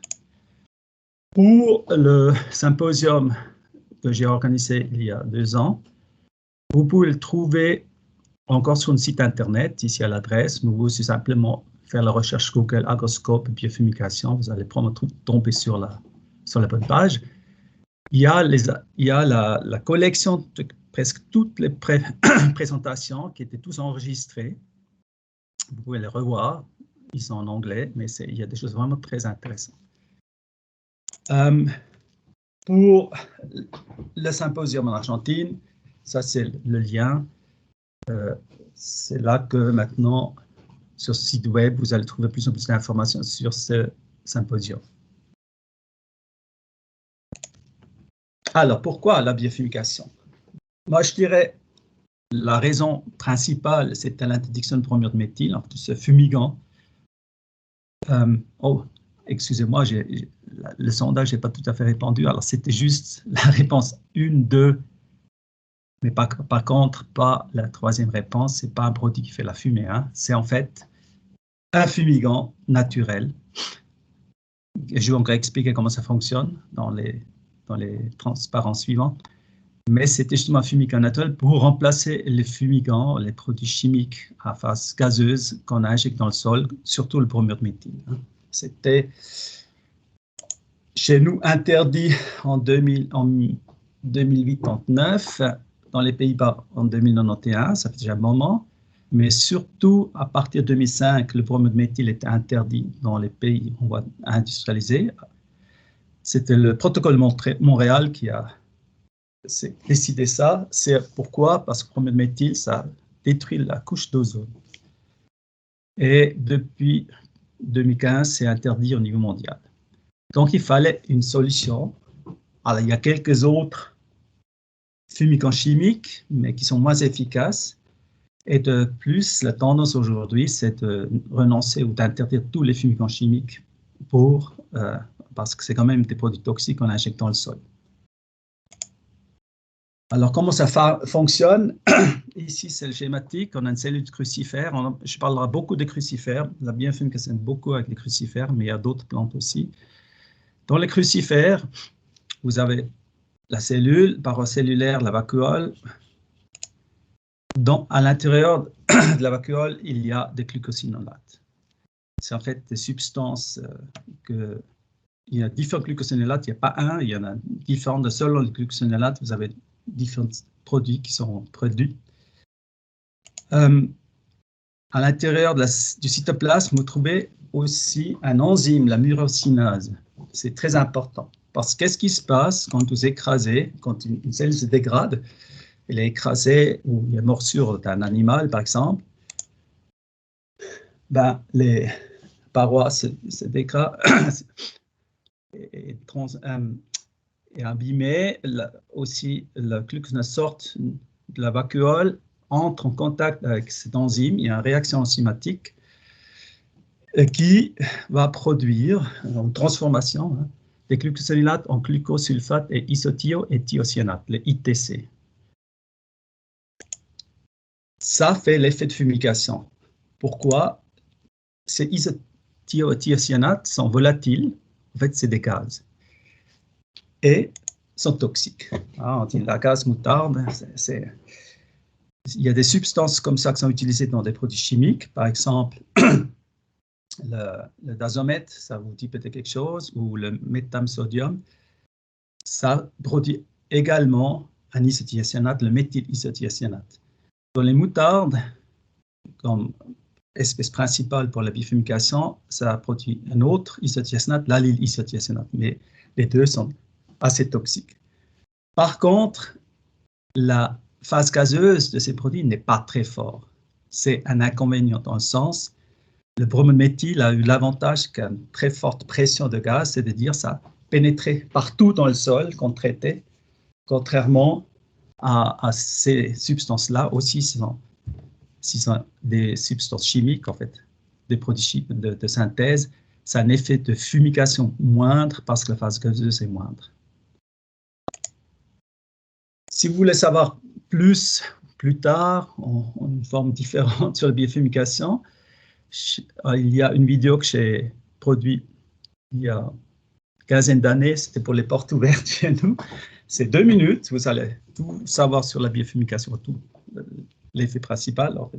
Et il y a une deuxième, et là je fais un peu de pub pour cette Best for Soil, qui est un réseau européen sur l'échange de connaissances sur la santé du sol. Alors vous avez une vidéo sur la biofumigation, il y a plein d'autres informations sur les couverts végétaux, les engrais verts, sur les rotations de culture, sur la solarisation, en fait, sur d'autres méthodes pour restaurer ou maintenir la santé du sol. Et en fait, ce Best for Soil, le titre est en anglais, mais toutes les informations existent en français. Ou dans d'autres langues, si vous parlez une autre langue. Les plantes qu'on utilise pour la fumigation, j'ai déjà mentionné, c'est les crucifères, principalement. Ici, c'est une image d'une station d'essai de l'ICI. Aujourd'hui, c'est CREA, c'est un institut de recherche italien à Bologne. J'ai été en 2008 visiter cet endroit. Donc, vous voyez, une espèce très importante, c'est la Brassica carinata, la moutarde de Vicini.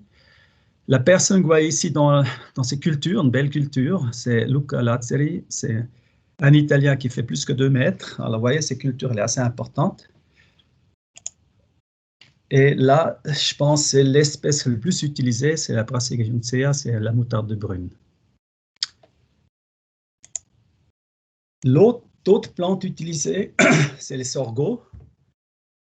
Vous connaissez sûrement bien. Moi, en fait, quand j'étais à Paris en 2011, j'ai suivi une présentation d'une personne du sud de la France, d'une chambre d'agriculture, qui parlait de l'utilisation de sorgho sous tunnel au sud de la France, parce que c'est la seule plante qui est cultivable dans des conditions de chaleur au sud de la France, sous tunnel.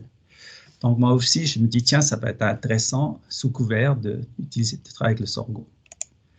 Ici, le principe est un peu différent des crucifères. Il y a des espèces de sorgho, surtout sorgho bicolore, le sorgho fourragé, où il y a des hybrides qui contiennent de la durine, qui est un glucosylcyanogène et qui est transformé, une fois enfoui dans le sol, dégradé en cyanure d'hydrogène. On appelle aussi l'acide prussique. C'est aussi une substance toxique et légèrement volatile. Ça tombe principalement avec ces 2 groupes de plantes qu'on fait la biofumigation. L'avantage du sorgho, c'est plus adapté au sud et au chaud, alors que les moutardes, ça pousse aussi bien aussi chez nous, je dirais plus au nord. Et la France, typiquement, en fait, c'est le seul pays qui a 2 zones climatiques, maritimes et méditerranéennes. Donc, vous avez tout ce qu'il vous faut. Alors, tu as une question, Vincent, qui peut-être à répondre tout de suite. Est-ce que cela a un lien avec le fait que les brassicacées ne sont pas mycorhizées? Non, c'est sûrement, là je pense, même Stéphane peut se connaît mieux, non, elles ne sont pas mycorhizées, mais ça n'a pas un effet. Oui, c'est probablement un effet, le fait qu'elles produisent ces substances, parce qu'il y a aussi parfois une production de ces isothiocénates, à ma connaissance, je suis 100% sûr, directement des racines. Je sais, il y a les collègues en Angleterre qui travaillent sur les nématodes qui disent qu'il y a un effet de biofumication pendant la culture de la plante. Alors, le fait qu'elle produise ces substances toxiques est probablement la raison pourquoi il n'y a pas de mycorhisation des moutardes. Voilà, c'est ce que j'ose dire sans avoir plus de connaissances. Alors, vu qu'avant on parlait des couverts végétaux, là c'est un couvert végétal monoculture, je dirais en fait. Parce que le but ici, c'est pas forcément de lutter contre les adventices, mais c'était de produire une grande quantité de substances toxiques. Il faut dire qu'il y a quelques années, j'étais au nord de l'Allemagne chez un sélectionneur, à PH Petersen, en fait, c'est la sélectionneuse, Michaela Schlattelter, ils font toute une gamme de différents mélanges d'engrais verts ou de couverts végétaux. Et elle a très clairement dit, il faut savoir quel est le but principal d'un couvert végétal, parce que chaque couvert végétal, en règle générale, il touche plusieurs facteurs, mais il faut savoir quel est le but principal, et c'est ça qui fait le choix du mélange ou de l'espèce que vous allez cultiver. En l'occurrence, ici, on veut produire beaucoup de substances toxiques, beaucoup de glucosinolates, donc c'est une monoculture, et il y a des mélanges, on trouve sur le marché, mais en règle générale, c'est maximum 2 espèces, et en plus, c'est 2 espèces de crucifères. C'est parfois le fait que une est plus riche en glucosinolates, alors que l'autre est plus riche dans ses enzymes, et en espérant, une fois que vous voyez que ça se mélange, et ça a un effet plus fort de transformation de glucosinolates en isothiocyanate. Donc, c'est le deuxième sondage, voilà. Voilà, les espèces, visiblement c'est important. Maintenant, est-ce que les variétés, c'est important? Alors, vous avez le choix entre pas important, peu important, très important, ou voilà, vous ne le savez pas.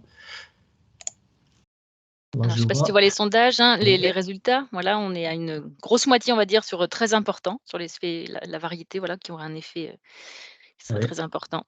À 57%, ouais, tu vois. Donc, oui. Vous avez senti, hein, c'était peut-être trop clair en expliquant que voilà, c'est comme souvent, à l'intérieur d'une espèce, il y a une énorme variabilité aussi concernant la teneur des métabolites, ici des glucosinolates. Donc, oui, c'est très important. C'est tout à fait ça. Pourquoi c'est important? Parce que parfois les gens disent ouais, je prends une moutarde, je prends n'importe quelle moutarde, ou ça va marcher. Ben non. Là, c'est un essai, c'est un essai en pot où j'ai mesuré le nombre de microsclérotes de Verticillium avec une méthode classique sur dénombrement. Vous voyez, c'est ça, les microsclérotes, ça fait 0,1 mm à peu près. C'est les organes de survie de Verticillium dans le sol. Et si vous avez une plante haute à proximité, ces microsclérotes germent, elles vont infecter la plante. Donc, l'idée, c'est de réduire ce nombre de microsclérotes par la biofumication avant l'installation de nouvelles cultures.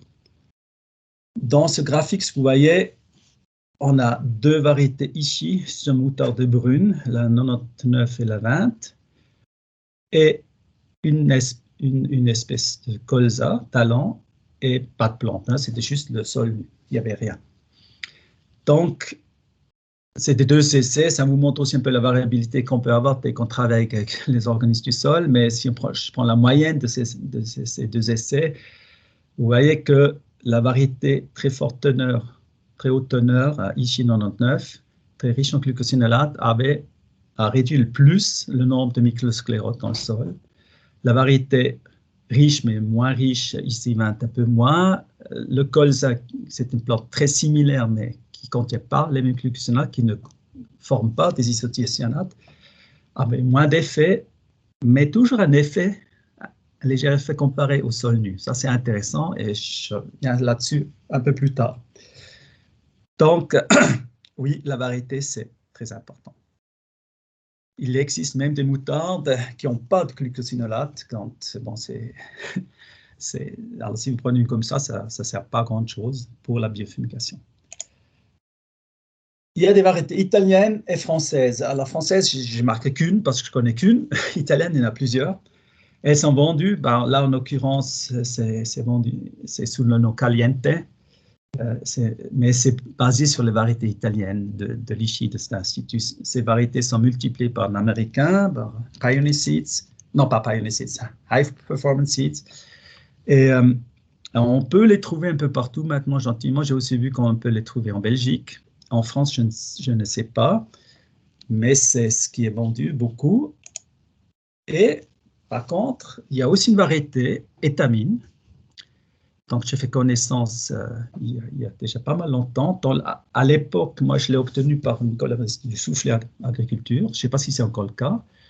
Mais cette information-là, je l'ai trouvée vraiment récemment sur Internet. Alors, moi, je pense que vous pouvez toujours l'acheter. Elle était, si je ne me trompe pas, développée en collaboration avec l'INRAE, avec Françoise Montfort et Philippe Lucas, qui ont justement organisé ces premières rencontres biofumication à Paris. C'est une variété. Pourquoi elle est intéressante? En plus que comment vous la trouvez en France, parce que parfois, ce n'est pas évident de trouver la semence. C'était le problème au début chez nous. Où est-ce qu'il y a la semence, hein? En Italie, oui, mais ailleurs. Pourquoi c'est intéressant? Je reviens dessus un peu plus tard. Justement, pour le sorgho aussi, les variétés spécifiques, ça, moi, j'aime bien le nom de ce sorgho qui s'appelle Fumigator, comment on dit ça? C'est un peu Terminator des sorghos. Et j'ai tout récemment été contacté par Jean-Philippe, j'ai oublié son nom de famille, excusez-moi, un commerçant de semences qui m'a dit qu'en fait, maintenant, cette variété s'appelle Tie Break et ça a été déjà testé aussi, je crois, en France. Alors, c'est une variété qui me semble très intéressante, ben justement, surtout là, au sud, il fait plus chaud, ou préférez de cultiver du sorgho à la place de la moutarde. C'est aussi une question de rotation. La moutarde, si typiquement vous avez des grandes cultures, vous avez du colza ou même des cultures maraîchères, vous avez pas mal de crucifères, vous préférez peut-être un sorgho à cause de ces problèmes de rotation qu'un autre crucifère. C'était en tout cas la remarque en Suisse où les maraîchers ont dit oh, bah, encore une crucifère, non, bah, ça va, on a déjà pas mal de crucifères dans notre rotation. Alors, comme le sorgho fourragé est aussi utilisé pour, bah, comme l'on dit, comme fourrage pour le bétail, mais à ces variétés-là, ça ne marche pas du tout, hein, alors, sauf si vous voulez tuer votre bétail. Très important, l'emplacement dans la rotation, parce que finalement, c'est comme culture, vous s'insérez quelque part. Moi, c'est l'exemple, c'est pour les fraises. Ben, une possibilité, c'est cultiver ça juste avant la plantation de la fraise. Et ça marche bien parce que la moutarde, ça pousse vite. En 2 mois, vous avez une culture, une bonne culture, vous pouvez enfouir. Mais là, vous êtes en concurrence avec d'autres cultures, par exemple des salades. Alors, peut-être vous dites, ah non, mais pendant ce temps-là, je veux gagner de l'argent, je vais cultiver une salade. Souvent, les fraises, c'est quand même aussi cultivé par des maraîchers.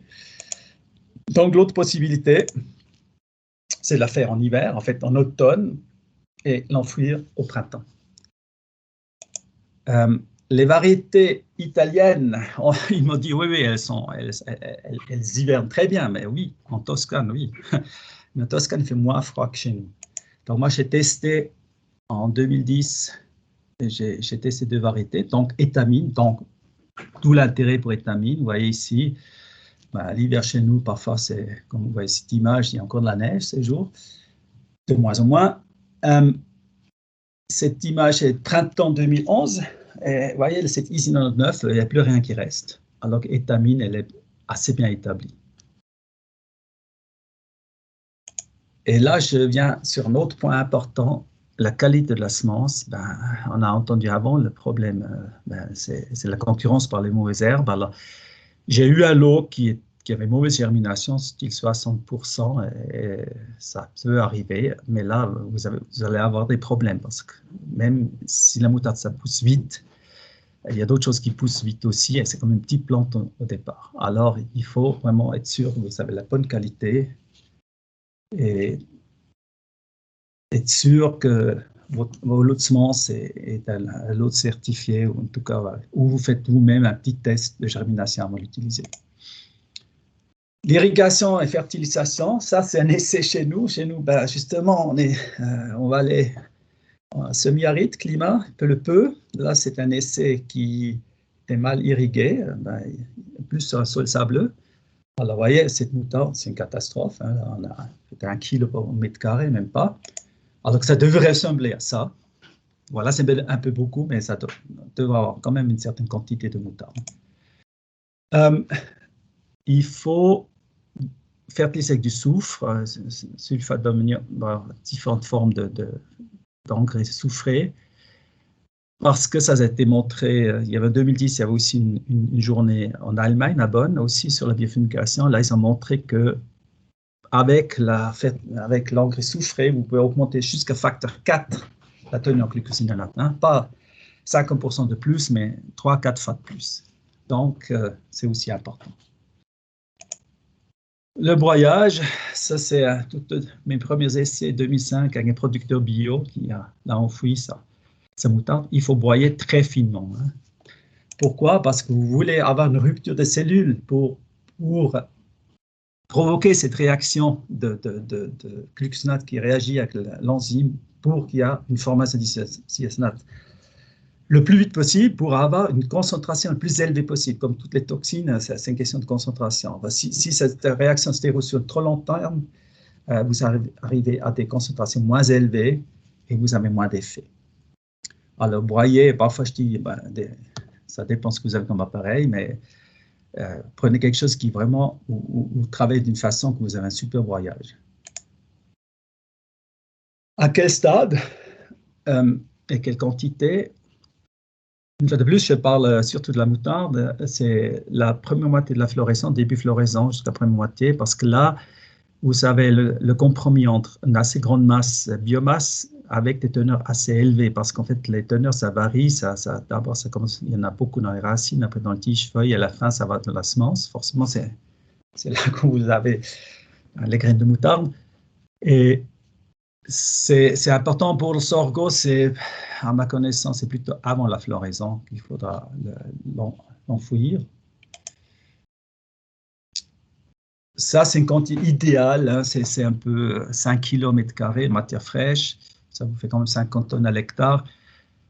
C'est aussi John Kierkegaard, j'ai une fois échangé avec lui, il a aussi écrit son livre, ça serait bien, parce que si vous avez plus, d'une part, vous pouvez avoir un problème d'enfouissement. J'ai eu contact avec un Anglais qui, il y a deux années de suite, il n'a pas réussi sa culture, c'était trop sec. La troisième année, il avait 8 kilos et là, il a dit j'ai eu un problème de broyage d'enfouissement. C'est vraiment une grande quantité. Mais aussi un effet que si vous mettez trop de matière organique dans le sol, ces substances se lient aussi sur d'autres matières organiques. En fait, il y a comme une réabsorption des isocyanate sur le matériel enfoui. Le profondeur d'enfouissement, là, c'est bon schéma. La fraise, comme on a fait au début, voilà, 10 cm de profondeur. Hein. Il y a des gens qui disent la fraise, ça fait 15 à 20, mais je regarde même grande fraise, où vous mesurez la longueur des lames, vous dites c'est plutôt 10 à 12. Ben voilà, vous allez tuer les pathogènes dans les premiers 10 cm, mais dessous, ben non. Alors, vous prenez la bêcheuse, et là, on est à 20 cm. Après, ça dépend aussi de la bêcheuse pour aller encore plus profondément. Cette phase gazeuse, comme je l'ai dit avant, elle n'est pas très forte. À la limite, ce qui peut aider pour aller plus profond, à part des machines qui travaillent plus profondément, c'est une bonne irrigation, parce que les molécules sont solubles dans l'eau et par ça peut descendre plus bas. Mais il faut déjà avoir l'eau à disposition et dans les grandes cultures, c'est déjà une question de coût et de possibilités. Des pertes. Mais alors, ça, c'est un schéma anglais justement de ce John Kierkegaard qui a écrit tout un chapitre là-dessus en 2009. Et ce qu'on peut voir ici, ce qui nous intéresse, c'est les isothiases dans le sol. Hein. Vous avez le glucosinolate dans le matériel, c'est enfoui. Mais après, il y a toutes sortes de pertes. Il y a le leaching, le lessivage, il y a une dégradation microbienne. Ça peut être absorbé par la matière organique. Par exemple, typiquement un sol en haute teneur en matière organique, ça ne marche pas trop fort. Des sols comme nous sommes dans le maraîchage qui ont 8-10% voire plus de matière organique. Et après, bien sûr, volatilisation, en fait, des pertes gazeuses. Voilà, ce qu'il y a, c'est un black box. Selon le sol, c'est différent, c'est pas trop ce qui se passe, c'est un peu la compte inconnue. Ça a une importance, le sol, je viens là-dessus après. La perte, le volatilité. Il y a en fait des pertes déjà quand vous le broyez. Moi, on a fait des essais, on est tous en train de pleurer parce qu'en fait, ça réagit tellement vite. Vous avez déjà les gaz qui s'échappent et vous êtes là-dessus. C'est comme vous coupez de l'ail, des oignons. Et, petite parenthèse, il y a eu des recherches en France, mais il y a une vingtaine d'années, sur l'utilisation des oignons pour désinfecter le sol. Je crois que le grand problème, c'est qu'il faudra produire telle quantité d'oignons, ça c'est juste, c'est économiquement pas faisable. Alors, quand vous enfouissez, là, c'est une image de l'Italie, vous voyez, la grande culture, c'est broyage et tout de suite l'enfouissement. Ben, vous pouvez même tout faire avec un seul tracteur, vous allez le broyer devant et la fraise ou la bêcheuse derrière. C'est hyper important, tout de suite. Et aussi, ce qui est conseillé, c'est tasser le sol pour un peu compacter, pour aussi éviter trop de pertes gazeuses, parce que si c'est très, très léger, surtout après une fraise, ça risque que ça s'échappe aussi. En tassant le sol, on le ferme un peu. Il y a une transformation très rapide, hein, cette réaction elle est vraiment rapide, ça c'est des recherches faites aussi en Australie. Vous voyez cette transformation, ça se fait en quelques heures, hein, sur le graphe, vous voyez, c'est la concentration ITC, hein, ce qui est indiqué, 80 nanomoles au gramme, tout au début, et après ça descend très vite, et vous voyez, après 2 jours, c'est presque, nous, à 0. Donc, ça a aussi, la bonne nouvelle, c'est que vous ne devez pas attendre trop longtemps pour planter quelque chose, parce que c'est clair, c'est toxique comme tout. Alors, il ne faut quand même pas planter le jour après, mais en règle générale, quand vous avez une grande quantité de matière organique, vous avez d'autres problèmes avec la matière organique. Moi, j'ai eu des problèmes de manque d'oxygène. Après une semaine, on a enfoui et les plantes sont devenues jaunes. Vous avez des problèmes de manque d'oxygène et formation de nitrite. Mais ça, c'est quelque chose que vous connaissez, ou les experts connaissent, quand c'est les engrais verts en général. Pour la transformation, il y a besoin d'eau. C'est une réaction chimique, il faut de l'eau quand même. Éventuellement irriguer. L'irrigation aussi a un avantage justement que ça vous descend les substances plus bas. Mais par exemple, typiquement, vous avez une culture où l'enfouir, il fait sec et chaud et sec, et le sol est sec, et vous pouvez irriguer, il vaut mieux pas l'enfouir. Hein. Ça, c'est une première chose. Et il faut une température élevée, c'est une réaction chimique, elle dépend de la température. Il ne faudra pas, par exemple, cultiver une moutarde, l'enfouir en novembre, en décembre. Le sol, il est froid, ben, ça dépend de la région. Chez nous, il sera même gelé. Chez vous, il sera vraiment relativement froid quand même. En fait, à ce moment-là, vous avez de nouveau le problème, la réaction chimique, elle est trop lente, les concentrations vont être trop basses et il n'y aura pas d'effet. C'est un peu aussi un enjeu quand vous faites une culture en automne, peut-être moins chez vous, mais chez nous, ça passe l'hiver si la moutarde ne gèle pas, et après, vous l'enfouissez en mars ou en avril, le sol est encore froid. Alors, c'est là où c'est un peu délicat dans l'application, selon la région. Donc, ça c'est un peu ce qui concerne l'utilisation de la culture, proprement dit. Maintenant, est-ce qu'il y a des produits commerciaux? Arrête. Pourquoi pas faire quelque chose avec? Qu'est-ce que vous pensez? Est-ce qu'il y en a ou pas? Ou est en cours de développement? N'oubliez pas que la méthode, ça fait 30 ans qu'elle existe. Hein? Alors, voilà, on va jeter un coup d'œil sur. Ça peut partager, bon, il y a pas d'idée, mais entre oui et en cours de développement. Chaque fin tiers? Non. Très peu de non. Alors, Vincent, sur le timing, là, il faut qu'on... Oui. Oui, alors. 5 petites minutes. Combien? 5? Oui. Je vais parler plus vite. Alors, oui, il y en a. Il y a sûrement aussi un cours de développement, mais il y en a déjà. Voilà le produit là. Tourteau de moutarde, hein, c'est Biofence Pellets. Mais je montre cette image surtout pour l'influence du sol. Ici, il y a 2 sols très différents. Un sol sableux, c'est limoneux. J'ai utilisé la moutarde riche en glucosinate, la moutarde pauvre, du seigle, qui une plante sans que c'est là du tout. Ces pellets est le témoin. Et ce que vous pouvez voir, selon on a un effet de nouveau diminution du nombre de microsclérotes dans le sol, qui est significatif comme les 3 engrais verts,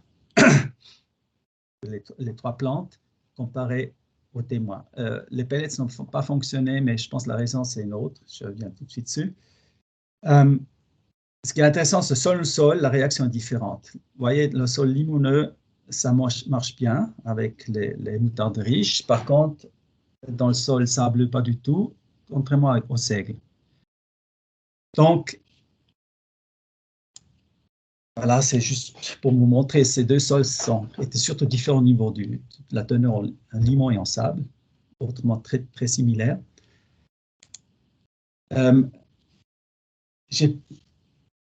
Il y a toutes sortes de raisons pourquoi c'était comme ça, mais ce que j'ai trouvé après, j'ai dit pourquoi le seigle fonctionne. Et j'ai mesuré l'activité microbiologique du sol, qui voilà, et va dans ce sens. Plus vous allez à droite, plus il y a une activité élevée. Et en fait, on voit que c'est lié, le nombre, plus il y a d'activité microbiologique du sol, les micro-organismes de sol, moins qu'il y a de verticillium. Le vert, c'est le seigle, les 2 jaunes, c'est les 2 moutardes, et en haut, le témoin et les pellets. Et ça a été trouvé dans d'autres publications, c'est une publication américaine. Là, c'est du compost qui est utilisé, mais on a vu qu'il y a une corrélation entre l'activité microbiologique du sol ou du substrat et le nombre de pathogènes. Et ça a été trouvé maintes fois par d'autres producteurs. Je reviens sur ces produits de biofumication solide liquide. Il existe en Italie. Il y avait à un moment donné des produits similaires au Canada, Must Grow, je ne les trouve plus, alors je ne sais pas pour quelle raison ils ont disparu. C'était l'entreprise qui a organisé le symposium en 2011. Ces produits ont durée limitée parce que la myrosinase, elle ne tient pas très longtemps. Les glucosinases, ça tient des années sous forme séchée, mais pas l'enzyme. Après quelques mois, elle a disparu. Elle se dégrade. Donc, dans mon cas, j'ai utilisé des pellets qui avaient déjà un certain âge et ça explique pourquoi il n'y a pas d'effet des pellets. C'est un produit, dans le temps, il se présentait comme ça, avec une étiquette qui indiquait que c'était d'une part un engrais organique, mais d'autre part, voilà, c'est un produit phytosanitaire. Dès que c'est marqué Control Soil Pathogen, ça veut dire c'est un produit phyto. Donc, un problème, c'est un produit phyto, il doit être homologué. Et en fait, ce n'est pas homologué, pas en Suisse, pas en Italie, ni par ailleurs probablement. On est dans cette zone des produits un peu, je dirais, louches, mais qui sont sur le marché. J'ai quand même fait des essais chez nous avec les produits liquides, sous serre, tomates, 1 fois par mois, appliqués. Pourquoi je dis ça? Parce que c'est intéressant, peut-être pas pour l'agriculture, mais pour la viticulture. Le jour où vous avez le produit chez vous, vous pouvez l'utiliser. Tomates. Alors, l'effet en agrobiosol, c'est encore un autre produit, c'est un produit à base de chitine. Biofence, c'est les produits de biofumication, pellets, et le contrôle, c'est le témoin. Il y a eu un meilleur rendement significativement avec ce biofence. Avec le liquide, le FL, il y a aussi un effet à droite avec l'application. Le plus fort effet, c'était le fait que c'était des plantes greffées. Les plantes greffées avaient un plus fort rendement. Mais on a fait une seule fois d'essai et il n'y a pas de continuation parce que, proprement dit, c'est des produits légaux. Alors, un peu pour conclure, les avantages de la biofumication, c'est qu'il y a un effet chimique, et c'est large spectre, c'est non spécifique, c'est intéressant. Parce que souvent, vous ne savez pas ce que vous avez dans le sol comme problème. Et c'est une méthode naturelle, donc la culture bio, vous pouvez l'utiliser. Après, il y a le côté, comme tous les couverts végétaux ou les engrais verts, comme je les appelle aussi, vous augmentez l'activité biologique du sol, vous améliorez la structure du sol. Typiquement crucifère, vous retenez le nitrate, et vous pouvez quand même avoir une certaine suppression de mauvaises herbes. L'idée que ça tue les graines de mauvaises herbes, ça a finalement été abandonné, ça n'a pas l'air de marcher. Les désavantages, justement, la non-spécificité, c'est un problème. Ça tue aussi les bonifiques, les vers de terre. Je fais un petit essai, 100% de mortalité, c'est sûr, hein, malheureusement. Et souvent, les quantités que vous produisez avec ces plantes sont insuffisantes pour, en tout cas, tuer certains pathogènes. L'effet biologique, c'est la question où le mettez dans la rotation, surtout production maraîchère, où il y a beaucoup de...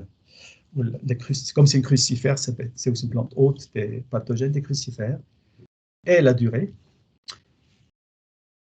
Je vous conseille, j'ose dire, de voir cette vidéo qui est une vidéo de ce congrès biofumigation. Le titre, je l'ai traduit, l'utilisation des rotations de culture couverts végétaux en engrais verts pour la suppression des maladies de la production de pommes de terre par Bob Larkin, un Américain, très intéressant. Les résultats de 14 ans de recherche chez les producteurs, hein, tout fait pas chez lui, mais chez les producteurs. Il y a le lien YouTube. Je l'ai sous-titré en français, alors c'est en anglais, mais il y a le sous-titre en français. Un peu en résumé ce qu'il a dit, la santé du sol est plus fortement favorisée des plantes de biofumigation parce qu'il utilise aussi des plantes non biofumigation. L'effet des engrais verts avec incorporation enfouissement est toujours plus important que si vous les laissez au sol, hein, sans enfouissement. Mais ces mesures seules ne suffisent pas pour résoudre tous les problèmes liés aux maladies du sol. Ça les diminue, mais ça ne les résout pas à 100%. Je pense que j'arrive à la fin. Quand même, sous serre, j'aimerais le dire, sous serre, l'espace est cher, même 2 mois, c'est sous serre, ben non. Alors, on peut importer ces plantes alors, sous forme d'ensilage ou sous forme de foin. En fait, là, l'ensilage, vous voyez, c'est réellement un ensilage de moutarde qu'on a fait pour un essai chez nous. Et le foin aussi. Remarquez le foin, ça vient pour les désavantages. Alors, l'avantage, ça n'occupe pas la serre. Vous avez une quantité illimitée. Si vous voulez mettre, si vous n'arrivez pas à vos 5 kg, vous voulez plus que 5 kg, vous pouvez le faire. Et vous pouvez l'appliquer quand vous voulez. Ça ne dépend pas du tout de la saison. Désavantage, l'ensilage, il y a une acidification, hein, c'est ça, c'est l'idée. Mais quand le pH est autour des 4, voire plus bas, vous n'avez plus une transformation des glucosinate en isocyanate, mais en d'autres substances qui ne sont pas volatiles et moins toxiques. En fait, vous n'avez plus d'effet de biofumigation. Et pour le foin, si vous faites du foin avec la moutarde, je peux vous dire, vous allez ramasser surtout les tiges. Les feuilles vont disparaître. C'est comme les légumineuses, c'est très délicat à faire du foin. C'est-à-dire, vous perdez une grande partie des plantes qui contiennent les glucosinates. Et voilà, avec un peu de retard, oups, là j'allais trop loin. Merci pour votre attention et je suis dispo pour vos questions maintenant ou plus tard. Vous m'envoyez un email, c'est aussi possible. Eh ben, merci beaucoup, Vincent. Alors, tu as plusieurs questions, donc j'essaye de les regrouper, en fait, on va dire par thématique, parce que souvent il y a des choses qui reviennent, alors soit autour des variétés, autour de la température ou au contraire autour des méthodes de destruction ou des pathogènes que cela peut viser. Donc on va démarrer avec, quelque chose d'assez simple, hein, les variétés. Comment connaître la teneur en glucosinate des variétés? Et une remarque d'un des participants que la variété Vitasso de moutarde brune aurait les mêmes propriétés et certains mélanges de couverts avec cette variété ont même des points de CEPP. Alors ça, c'est quelque chose, je ne sais pas si vous avez la même chose en Suisse. Voilà, donc quand tu avais parlé en fait des variétés de sorgho, c'était donc, tu sais, tu avais parlé de certaines propriétés de ces variétés-là. Alors, comment ça, Vitasso? Oui, on l'a aussi en Suisse. En fait, c'est la moutarde qui est plus vendue. Et oui, elle est aussi riche. Elle marche aussi. Pour nous, le problème, c'est les gélifères. En fait, elle disparaît pendant l'hiver. Mais pour une application semi au printemps, pour l'enfouir en été, tout à fait. Tout à fait. Elle est... Et du coup, comment connaître la teneur en glucosinate des variétés? Justement, quand c'est connu, parfois c'est le vendeur qui va le dire, il va l'écrire. Par exemple, étamine, c'était marqué dessus. C'était marqué sur. Sinon, moi, ce que je fais, c'est pas très précis, mais je prends une feuille, mais bon, ça, il faut déjà l'avoir. Je marche sur la feuille, et ça brûle bien, ben c'est très riche. C'est quand même l'effet moutarde. Mais c'est vraiment, il faut demander le vendeur, et s'il ne le sait pas, il faut qu'il se renseigne ou il fait des analyses. Il faut faire des analyses. D'ailleurs, la teneur des graines, elle est souvent connue. On peut aussi partir avec ça. Mais il faut faire une analyse. Ok, merci. Après, tu as des questions autour de la température. Alors, en gros, l'idée, c'est de savoir à la fois s'il y a une température du sol, seuil minimal pour que la transformation de glucosinate en ITC se fasse bien. Est-ce qu'il y a une tranche de température idéale? Et pareil, donc c'est un peu, est-ce qu'il y a besoin de périodes chaudes comme la solarisation? Est-ce que le fait de mettre, par exemple, des bâches, c'est nécessaire? Est-ce qu'on peut espérer un effet fumigant significatif sur les pathogènes sensibles en cas de destruction et coopération sans bâchage? Ou est-ce que voilà, est-ce que du coup, c'est des réponses différentes si on parle de crucifères ou de sorgho, en fonction justement des éléments qui sont relargués? Voilà. Alors, pour la température, je me fie à c'est une publication australienne où ils ont testé différentes températures et à 10 degrés, il n'y a eu aucun effet. Alors, c'est au moins 15 degrés. C'est à partir de 15 degrés, par contre, après, il n'y avait plus tellement de différence, 15 ou plus. Mais un sol au printemps, pour avoir justement 15 degrés, il faut déjà attendre un petit moment. Par contre, en automne, en règle générale, le sol, il est chaud, ça marche bien. Le bâchage, normalement, ça se fait sans. Hein. En Angleterre, la seule chose qu'ils ont conseillé, c'est vraiment de rouler pour bien tasser le sol, mais bâcher, non. Parce que contrairement au bromure de méthyle, c'est pas quelque chose qui a une forte pression gazeuse. Ça ne va pas sortir du sol comme ça. C'est pas le cas. Alors non. Après, on peut bâcher, bien sûr, on peut faire la biosolarisation. Justement, il y a des informations sur Best for Soil sur ces méthodes-là aussi. Et souvent, c'est une combinaison. On prend une culture de biofumigation, on la bâche, mais encore, vous voyez, encore la bâche avec un plastique étanche, comme ça, fait encore l'effet ASD, hein, Anaerobic Soil Disinvestation. C'est encore une autre chose. Généralement, biofumigation, ça ne se bâche pas. On me le dit. C'est pas nécessaire. Pour le sorgho, je suis vraiment navré, j'ai beaucoup moins de connaissances. Alors, je ne peux pas dire, mais je pense où vous cultivez du sorgho, en règle générale, c'est déjà des régions où il fait plus chaud. Contrairement à la moutarde, vous pouvez aller dans le nord, hein, sans problème. Vous pouvez aller chez les Ch'tis, si vous voulez, mais... Bon, merci Vincent. Après, tu as une série de questions sur la destruction, sur le mode de destruction. Donc, alors, tu l'as un petit peu abordé, hein, les questions étaient arrivées peut-être avant que tu abordes avec tu as parlé de la fraise, de la bêcheuse. Donc, c'était de savoir en gros le mode de destruction idéal des moutardes pour un effet de biofumigation maximale et si le roulage des moutardes était une erreur.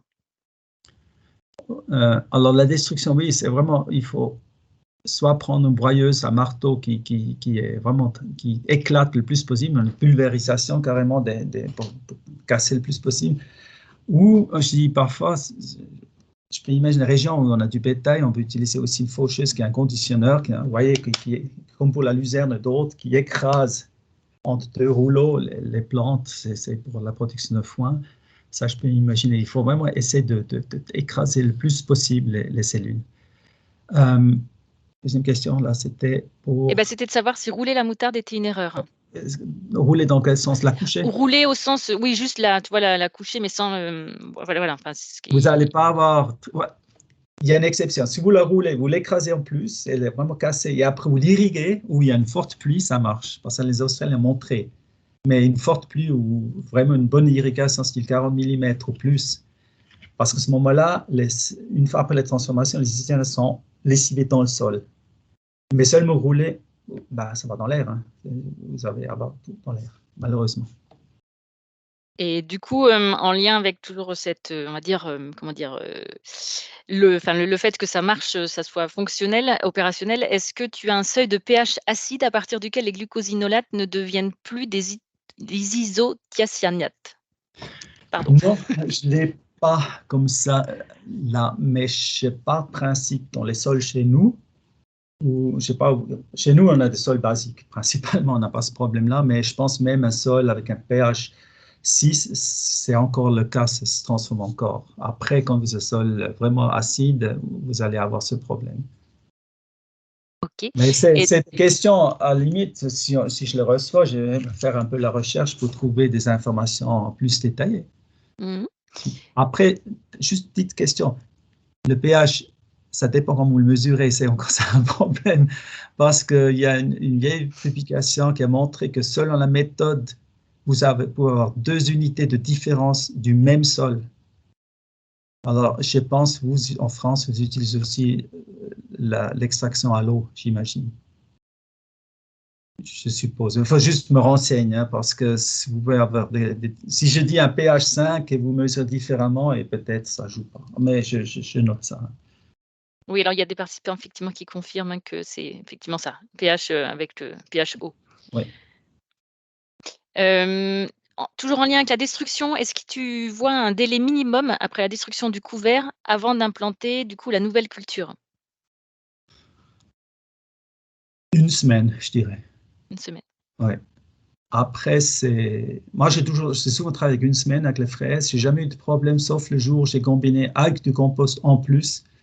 Et là, j'ai eu ce fameux manque d'oxygène, hein, parce qu'il y avait trop d'activité encore dans le sol. Et là, on a eu un problème d'accumulation de nitrite en plus à cause de ça. Mais 1 semaine, j'ai eu de bonnes expériences. OK. Après, il y a eu des questions en lien sur l'incidence sur la faune. Alors, tu as y répondu pareil, en partie dans ta présentation. C'était donc savoir les effets sur les autres organismes du sol.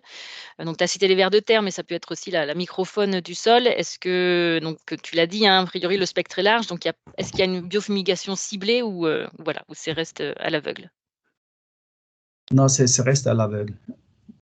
Par contre, il y a une publication aussi australienne qui montre que, par exemple, les trichoderma qui sont considérés comme positifs ne souffrent beaucoup moins. Il faut des concentrations plus élevées. Et ce qui m'a frappé, c'est quand je fais le tout premier essai, moi, je suis sûr, avec l'activité microbiologique, ça va être moutarde, plus rien qui bouge. Au contraire, j'ai plus d'activité. C'est-à-dire, il y a quand même une grande partie des micro-organismes du sol qui ne sont pas sensibles ou pas trop sensibles à ces gaz. Il faut quand même, je pense, conclusion, l'effet chimique n'est pas si important que ça, comme on espérait au départ. Au départ, on voulait vraiment remplacer un produit chimique par un produit biologique. C'est la combinaison de l'effet chimique et l'effet biologique, c'est-à-dire la stimulation de la vie du sol. C'est les deux ensemble qui font que ça a un effet. En plus, vous ne pouvez pas les séparer. Hein. C'est vite fait. Oui, c'est ça. C'est très intimement lié. Et ensuite, on a alors toute une série de questions sur des pathogènes, donc des pathogènes des cultures du coup, pour voir un peu si ça a un effet, pour, l'assainissement des cultures en place ou à suivre. Donc je donne quelques exemples de questions. Donc, est-ce qu'il y a des actions sur les pathogènes cryptoganes sur la vigne notamment? Donc je pense que ça doit, certainement être en lien avec le mildiou. Est-ce que tu as des conseils pour assainir des parcelles de courgettes intensives dont les sols sont fatigués et sur lesquels du coup on retrouve souvent de la fusariose? Qui va du coup pénaliser le rendement. Est-ce que ça peut avoir, ces couverts-là peuvent avoir une incidence sur la pression en scutigérel? Et voilà. Oula, ça, c'est un insecte, non? Alors c'est un insecte, je pense, oui, mais là je ne saurais te dire sur, ça dépasse mes compétences. Oui. Alors, la vigne, je sais qu'il y avait une fois une présentation, c'est très peu utilisé à ma connaissance, il y a une fois une présentation en Afrique du Sud, ben forcément, ils font, et je vais essayer de la retrouver, contacter. Mais à ma connaissance, c'est peu utilisé. Et aussi en arbo, la fusariose, probablement il y a un effet, mais je ne sais pas s'il est suffisant ou pas. Moi, je peux quantifier que la verticilliose que je fais et je vois qu'il y a un effet, mais jamais 100% non plus. Hein. Ça, c'est vraiment. Mais parfois même avec des produits chimiques, je n'ai pas eu un effet 100%. Je crois que c'est au niveau sol, c'est un ensemble, c'est un long terme. Vous ne pouvez pas laisser aller, accumuler des pathogènes comme pour les mauvaises herbes, laisser un immense stock grenier et après d'un coup, vous voulez réduire ça à zéro avec la baguette magique. Là. Les insectes, il y a pas mal de travail qui a été fait vers fil de fer en Italie. Lorenzo a travaillé là-dessus. On trouve ces informations. Mais il faudra aussi voir. Vous m'envoyez après le nom de cet insecte. Je vais essayer de le contacter. Peut-être lui, il sait plus. Alors du coup, tu as une question en lien avec ce que tu as évoqué là sur, c'est le graphe qui montrait, le seigle avec des populations faibles de verticilliose en sol sableux. Est-ce que c'est a priori expliqué uniquement par l'activité biologique de la dégradation du couvert enfoui ou est-ce que ces seigles contiennent aussi des glucosinates ou d'urine? Alors, j'ai dit trop rapidement, le seigle ne contient pas plus que ça ni d'urine. Alors, il y a d'autres substances dans les céréales, mais que je ne peux pas mesurer. Mais moi, je l'explique uniquement par l'activité microbiologique. Note d'ailleurs que Seigle, dans ses essais, a toujours eu l'activité la plus élevée, parce que forcément, les feuilles de Seigle, une fois que vous les achetez, vous les enfouissez, ça explose. En fait, ça met à disposition des micro-organismes tout de suite le plus de nourriture. Alors que moutarde, c'est déjà grossier, ça fait moins. Mais c'est toujours être le seigle qui a eu l'activité largement la plus élevée. Alors moi, je l'explique uniquement par l'activité microbiologique. Ouais. Merci. Et tu as aussi, alors attends, je fais le point sur les questions. Il y avait une question aussi sur tu sais, sur la partie, on avait dit tout à l'heure, de lait minimum après la destruction du couvert, on a planté la nouvelle culture. Est-ce qu'on peut pas avoir un problème de fin d'azote dans le cas où on ne laisse que 2 semaines entre l'incorporation de l'engrais vert type moutarde et l'implantation de la culture? Bonne question.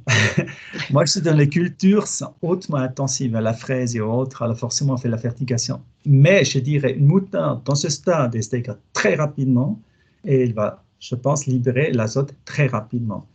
Et j'ai une fois suivi un webinaire américain, bon, c'était américain, sur l'effet des engrais verts pour les cultures. Et ils disent, original, il n'y a pas d'effet parce qu'on attend trop longtemps. Alors, le fait qu'on a tout de suite, après la prochaine culture, moi, je peux m'imaginer, mais c'est vraiment imaginer qu'il n'y a pas ce problème parce que la moutarde, elle va tout de suite libérer de l'azote. Après, bien sûr, c'est l'azote organique, elle doit encore transformer en azote minéral, mais c'est un sol chaud, ça peut être rapide. Mais là, il faudra s'adresser à des spécialistes d'engrais verts, et surtout des engrais verts qui connaissent ça. Merci. Et alors attends, voilà, je crois qu'on a fait le tour des questions, il me semble. S'il y en avait une autre, pardon, mais c'est un peu en lien avec tous les pathogènes. Là, est-ce que les brassicacées peuvent être une solution pour lutter contre le pied inverse, lorsque la rotation est basée sur le maïs ou le soja ou le sorgho, métail blé ou orge ou triticale? Contre le pied inverse. Hein. Contre le pied inverse. Alors, je vais aussi me renseigner. Mais il me semble que c'était à cause de ça que les Australiens commencé à travailler sur cette méthode. Alors, je vais contacter John Kierkegaard pour lui poser la question. Merci. Alors, il est 11h, du coup, je pense qu'on a traité a priori la majorité des questions dans la conversation. Donc merci beaucoup, hein, Vincent, pour les éléments présentés et les réponses aux questions. Voilà, donc je vous propose, pour conclure, de vous rapidement de vous présenter les prochains rendez-vous auxquels vous pouvez participer. Donc il y aura des rendez-vous présentiels, hein, proposés aux conseillers des régions dans le cadre du projet Adoptae. Donc là, pour ceux qui ont déjà participé au webinaire précédent, on les avait présentés. L'idée, c'est d'avoir un peu des ateliers d'échange entre conseillers sur le terrain autour du sujet des couverts végétaux. Donc voilà, selon vos zones, vous pourrez vous tenir informés. Il y a déjà une journée qui va être bientôt dans la zone donc Tarn-Aveyron, au lycée de La Roque, avec déjà un atelier d'échange et une visite de vitrine couverts végétaux sur place. Donc ce serait sur une demi-journée. Ensuite, on va avoir en décembre, le 20 décembre, une journée d'échange sur le terrain et puis peut-être en salle, un échange de pratiques sur les, donc ce sera certainement dans le sud Vienne, je crois, ou Nord-Charente. Là, l'exploitation est en train d'être identifiée. Et voilà, et vous allez après avoir des journées en décembre dans les PO, une journée en Gironde certainement en janvier ou février. Donc voilà, vous pourrez vous renseigner. Alors, même si vous êtes de départements limitrophes, hein, l'idée, c'est de pouvoir échanger sur ces journées. Il y aura d'autres à venir. Et on envisage aussi d'autres webinaires, hein. Donc voilà, vous avez le cycle là qui vient de se terminer avec les 3 webinaires dont les replays sont sur la plateforme AgriConnaissance. Et on envisage un prochain cycle en 2024. Donc justement, vous allez recevoir à la suite de ce webinaire un questionnaire pour vous demander votre avis suite à ce webinaire, mais aussi votre avis sur l'ensemble du cycle qui vient de se terminer. Et donc, n'hésitez pas à nous faire des suggestions d'autres sujets que vous souhaiteriez voir abordés autour de la autour de la pratique des couverts végétaux. Voilà, on a quelques idées, mais on est preneuse de vos attentes et besoins. Et on vous remercie beaucoup pour votre attention et votre participation. Et donc, on vous envoie d'ici, je pense, une semaine, hein, le lien vers les replays et les documents associés, donc présentés lors de ce webinaire. Je remercie fortement les présentateurs pour leur présentation. Et puis à vous d'avoir joué le jeu des sondages et de participation et des questions dans la conversation. Merci à tous et à bientôt.